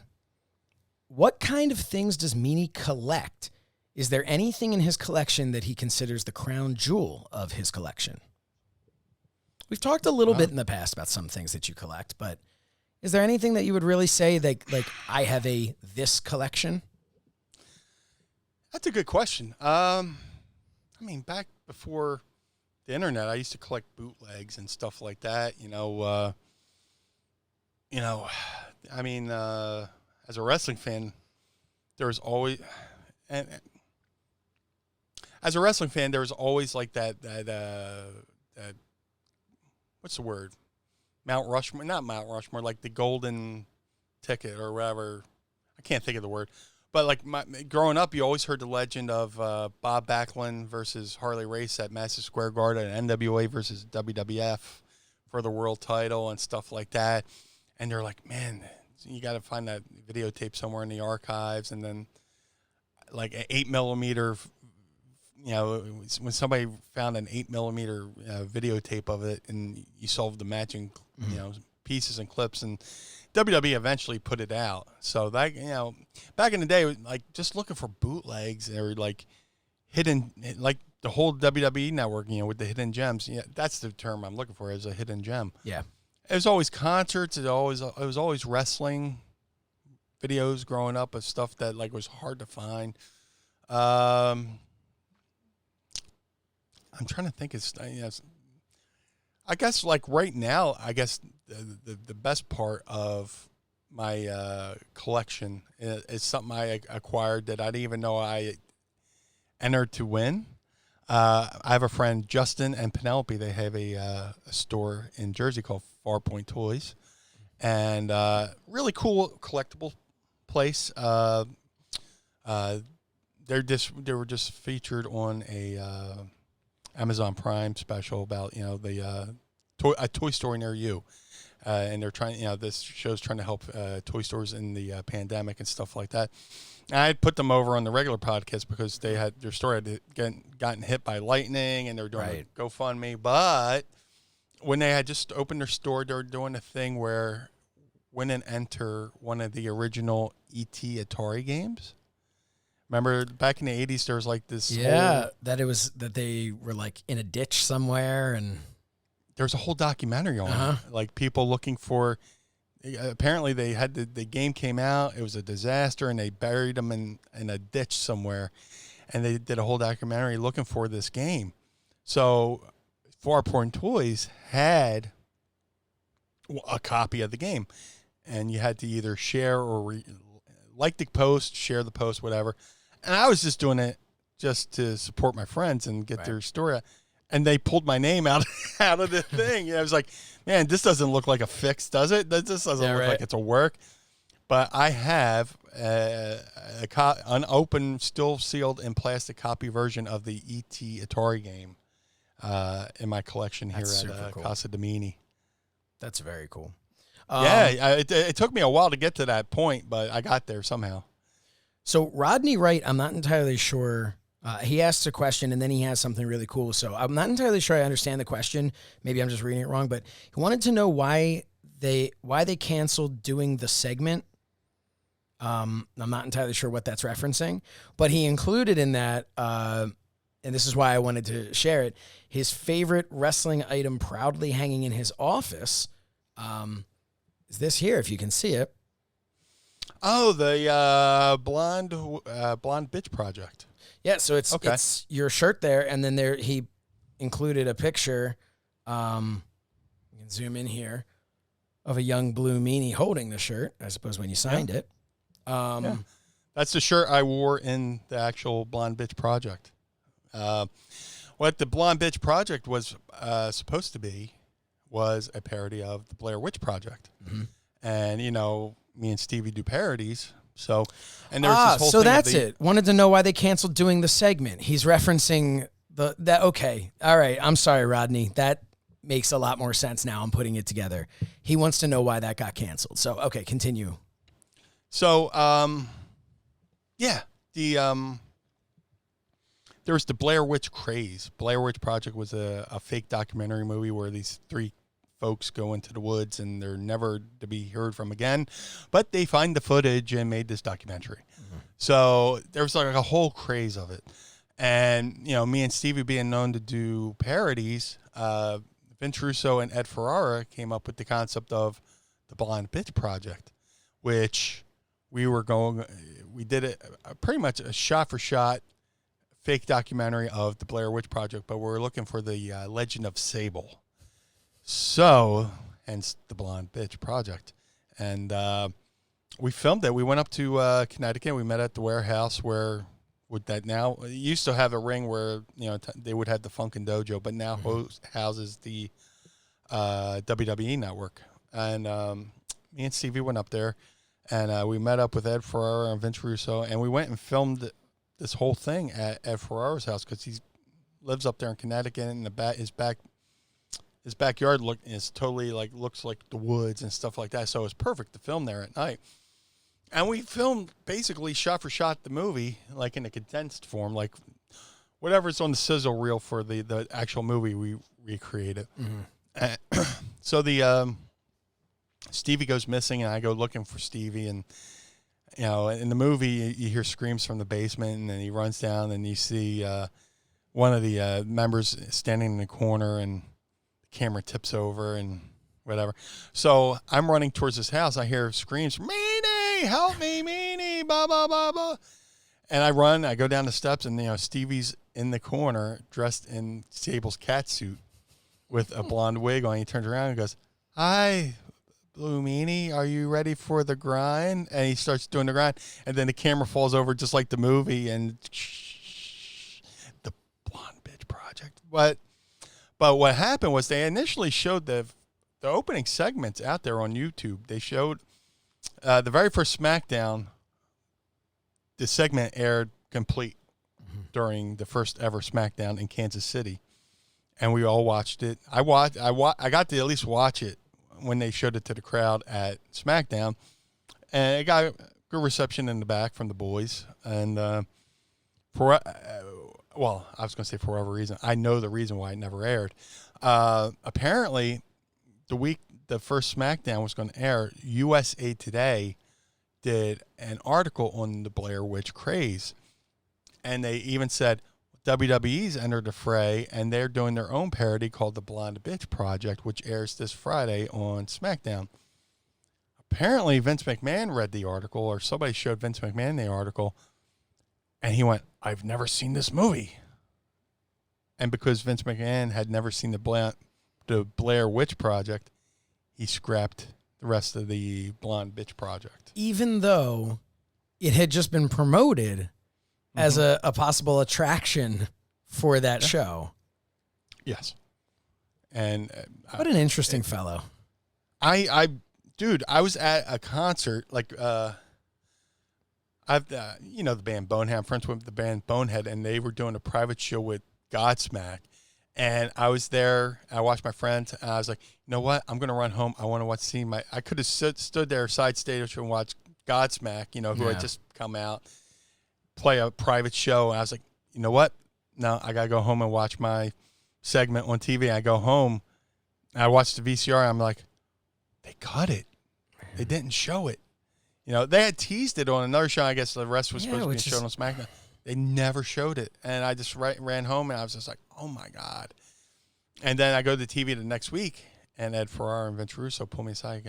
Like, sorry, Vince didn't get it. He didn't see the movie. So he scrapped it.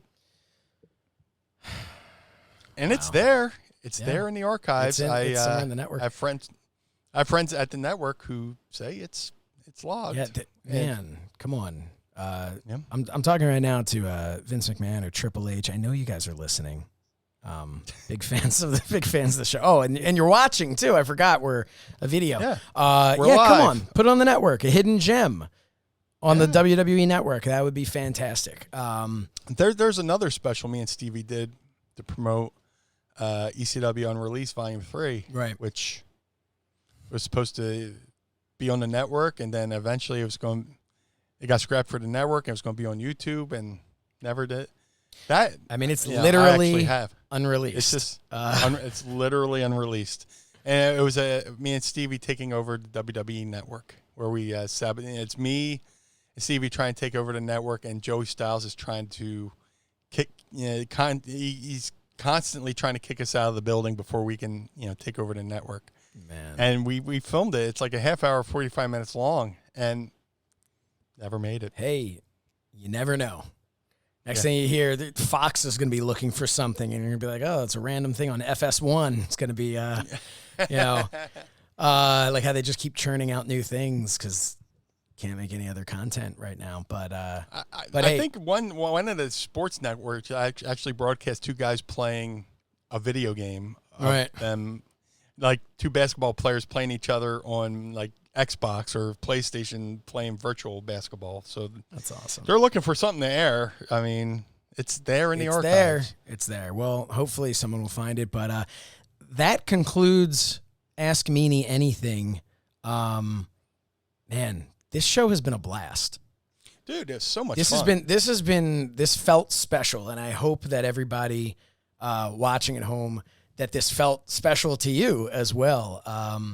Wherever you're watching this, however you're watching this, in small snippets, in the bathroom, whatever it is that you're doing, we really appreciate you tuning in and checking this out. Meanie, anything else we have to say? I think we've covered everything. We don't really have anything else to talk about. today. Dude, I'm 2 seltzers deep, 3 if you count the one I had before we went on the air here. Yeah, I'm 2 seltzers deep, and if you want to get the shirt, we have the shirt 3 seltzers deep at Mind of the Meanie on Pro Wrestling Tees. But no, seriously, in all seriousness, this has been a blast. We do the show once a week, and it's usually just me and you casually sitting here. Mm-hmm. We actually got dialed up for this as much as I can get dialed up wearing my collar and elbow T-shirt. Oh, you're looking good, But, thank you to your brother, Fredward, for being a guest co-host.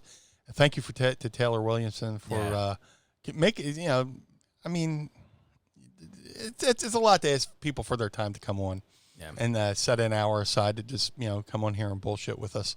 But it was so much, it was better than I can even imagine, and stuff like that. And it's one thing to be friends with somebody to bring them on, but bring them on and ask questions and stuff like that. And but I was so happy with it, and Taylor was so cool, and your brother was so great, and to hear the backstory of the cartoon Meanie Tunes, and then get to talk to a fellow wrestling fan and Taylor, and who's also a talented stand-up comedian, somebody who's made me laugh countless times. That get to shoot the shit. Me and you talk every week, but they throw some more people into the fray. It's funny. It makes it kind of different, and it's something enjoyable for us to be able to do, and makes this something extra special. And we hope that this also is kind of a bit of a selling point for the Patreon that we announced. The extra content that we can do, having these videos. We are going to be doing those alternative commentary. I'm super excited about all the things that we have to come. And I feel like this was kind of like the almost like this is like the season finale of everything we've done thus far. And now we're going to launch into next week with, season 2 of just more awesome content, and just keep the ball rolling, Yeah, man. And the, like I said, you got the ball rolling. It's like a snowball going down a hill. Eventually it gradually gets bigger and bigger and bigger and bigger. And we're nothing without the folks who are following us, the people who are giving us feedback and telling us what they want to hear, what to see, and stuff like that. So we got a lot of stuff planned. Yeah. I want this to be my post-wrestling career strategy, to where I could still entertain and hurt a lot less. But, man, seriously, this has been a blast. This has been amazing. And the fact that you're watching, any folks still around watching the end of this video. If you're still here, you're still with us. We really appreciate it. You're a fucking trooper. Yeah. Thank you so much. We're nothing without you. So thank you so much. Yeah, thank you. And that about does it. You guys get to watch now. As I go over here, I can be a lot more subtle when it's just audio. But man, we're just gonna Blue World Order. Let that music hit right there, and that's about it for us. So make sure to follow us on social media at Mind of the Meanie across all platforms. And while you're at it, follow us as individuals. Look at these faces. Come on, follow us, please. Follow the Blue Meanie on Twitter, Facebook, and Instagram at Blue Meanie BWO. I'm at So Says Shernoff on Twitter, Instagram, and Facebook as well. Don't forget to visit mindofthemeanie.com. By the time you're seeing this, I'm hoping that that's up there and ready to go. And then, of course, ProWrestlingTees.com/mindofthemeanie/Blue Meanie/So Says Shernoff to get all of our amazing shirts, and collarandelbowbrand.com, promo code Meanie. For the Blue Meanie, I'm Josh Shernoff. Meanie, this has been awesome. Make sure you subscribe here on youtube.com/Mind of the Meanie, and join us every Monday on the MLW Network and wherever you get your podcasts for another trip into the mind of the Meanie.